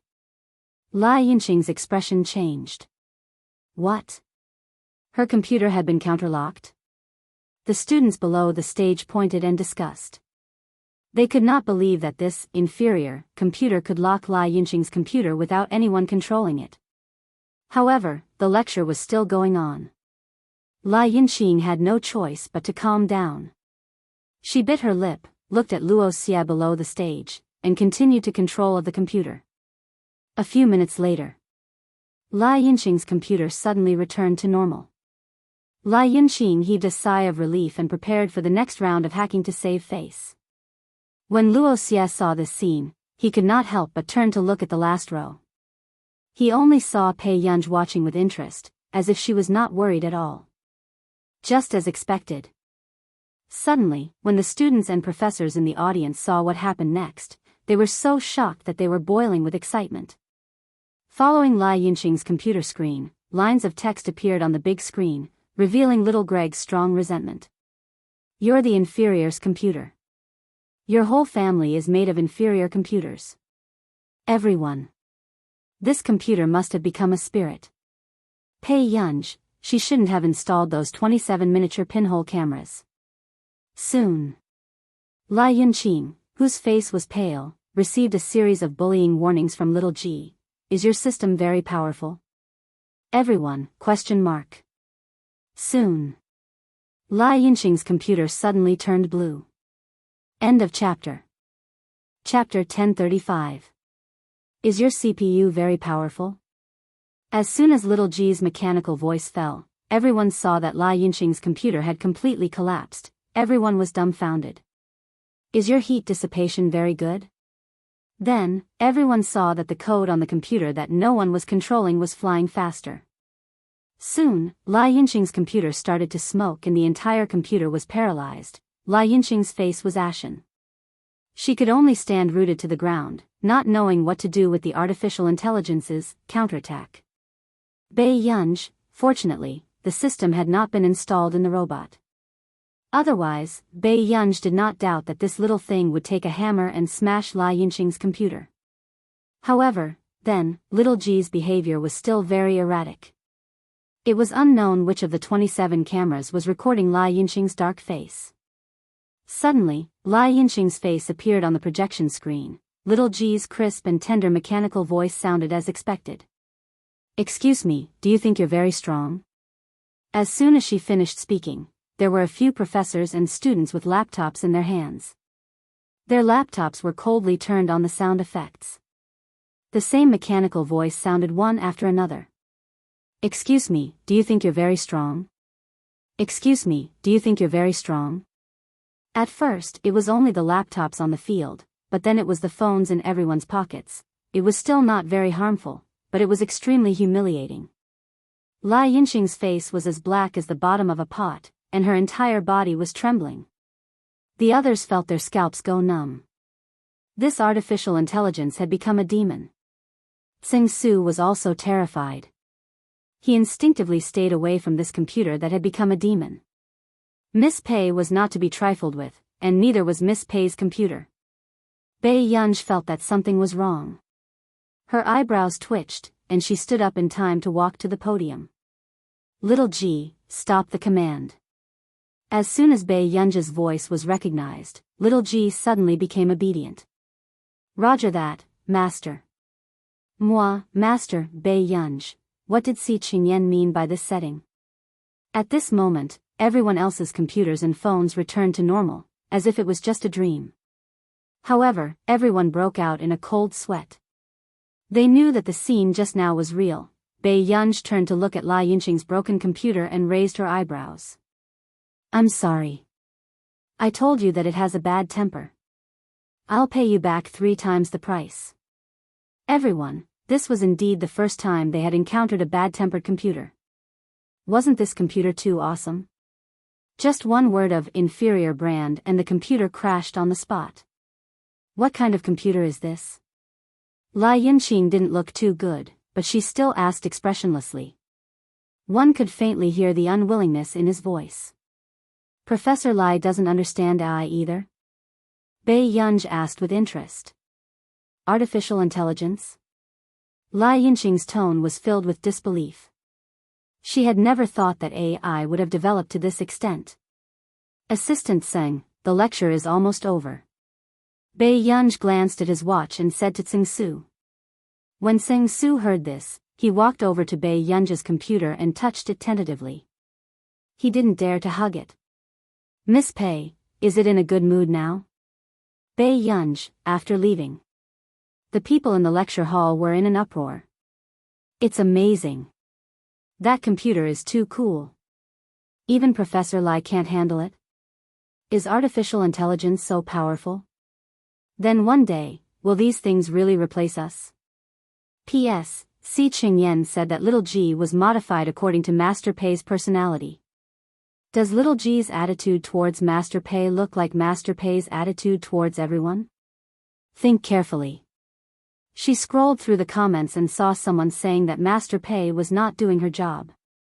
Master Du had too many scenes. The second person didn't respond.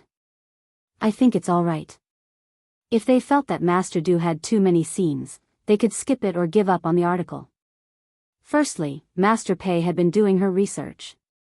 However, in terms of settings, Master Pei was already at the maximum level, although she did have a huge breakthrough in the later stages. If one went further up the peak of scientific research, it would inevitably be sci-fi. After all, hundreds of years ago, not many people would have imagined the information age and smart homes. These were all the results of scientific researchers.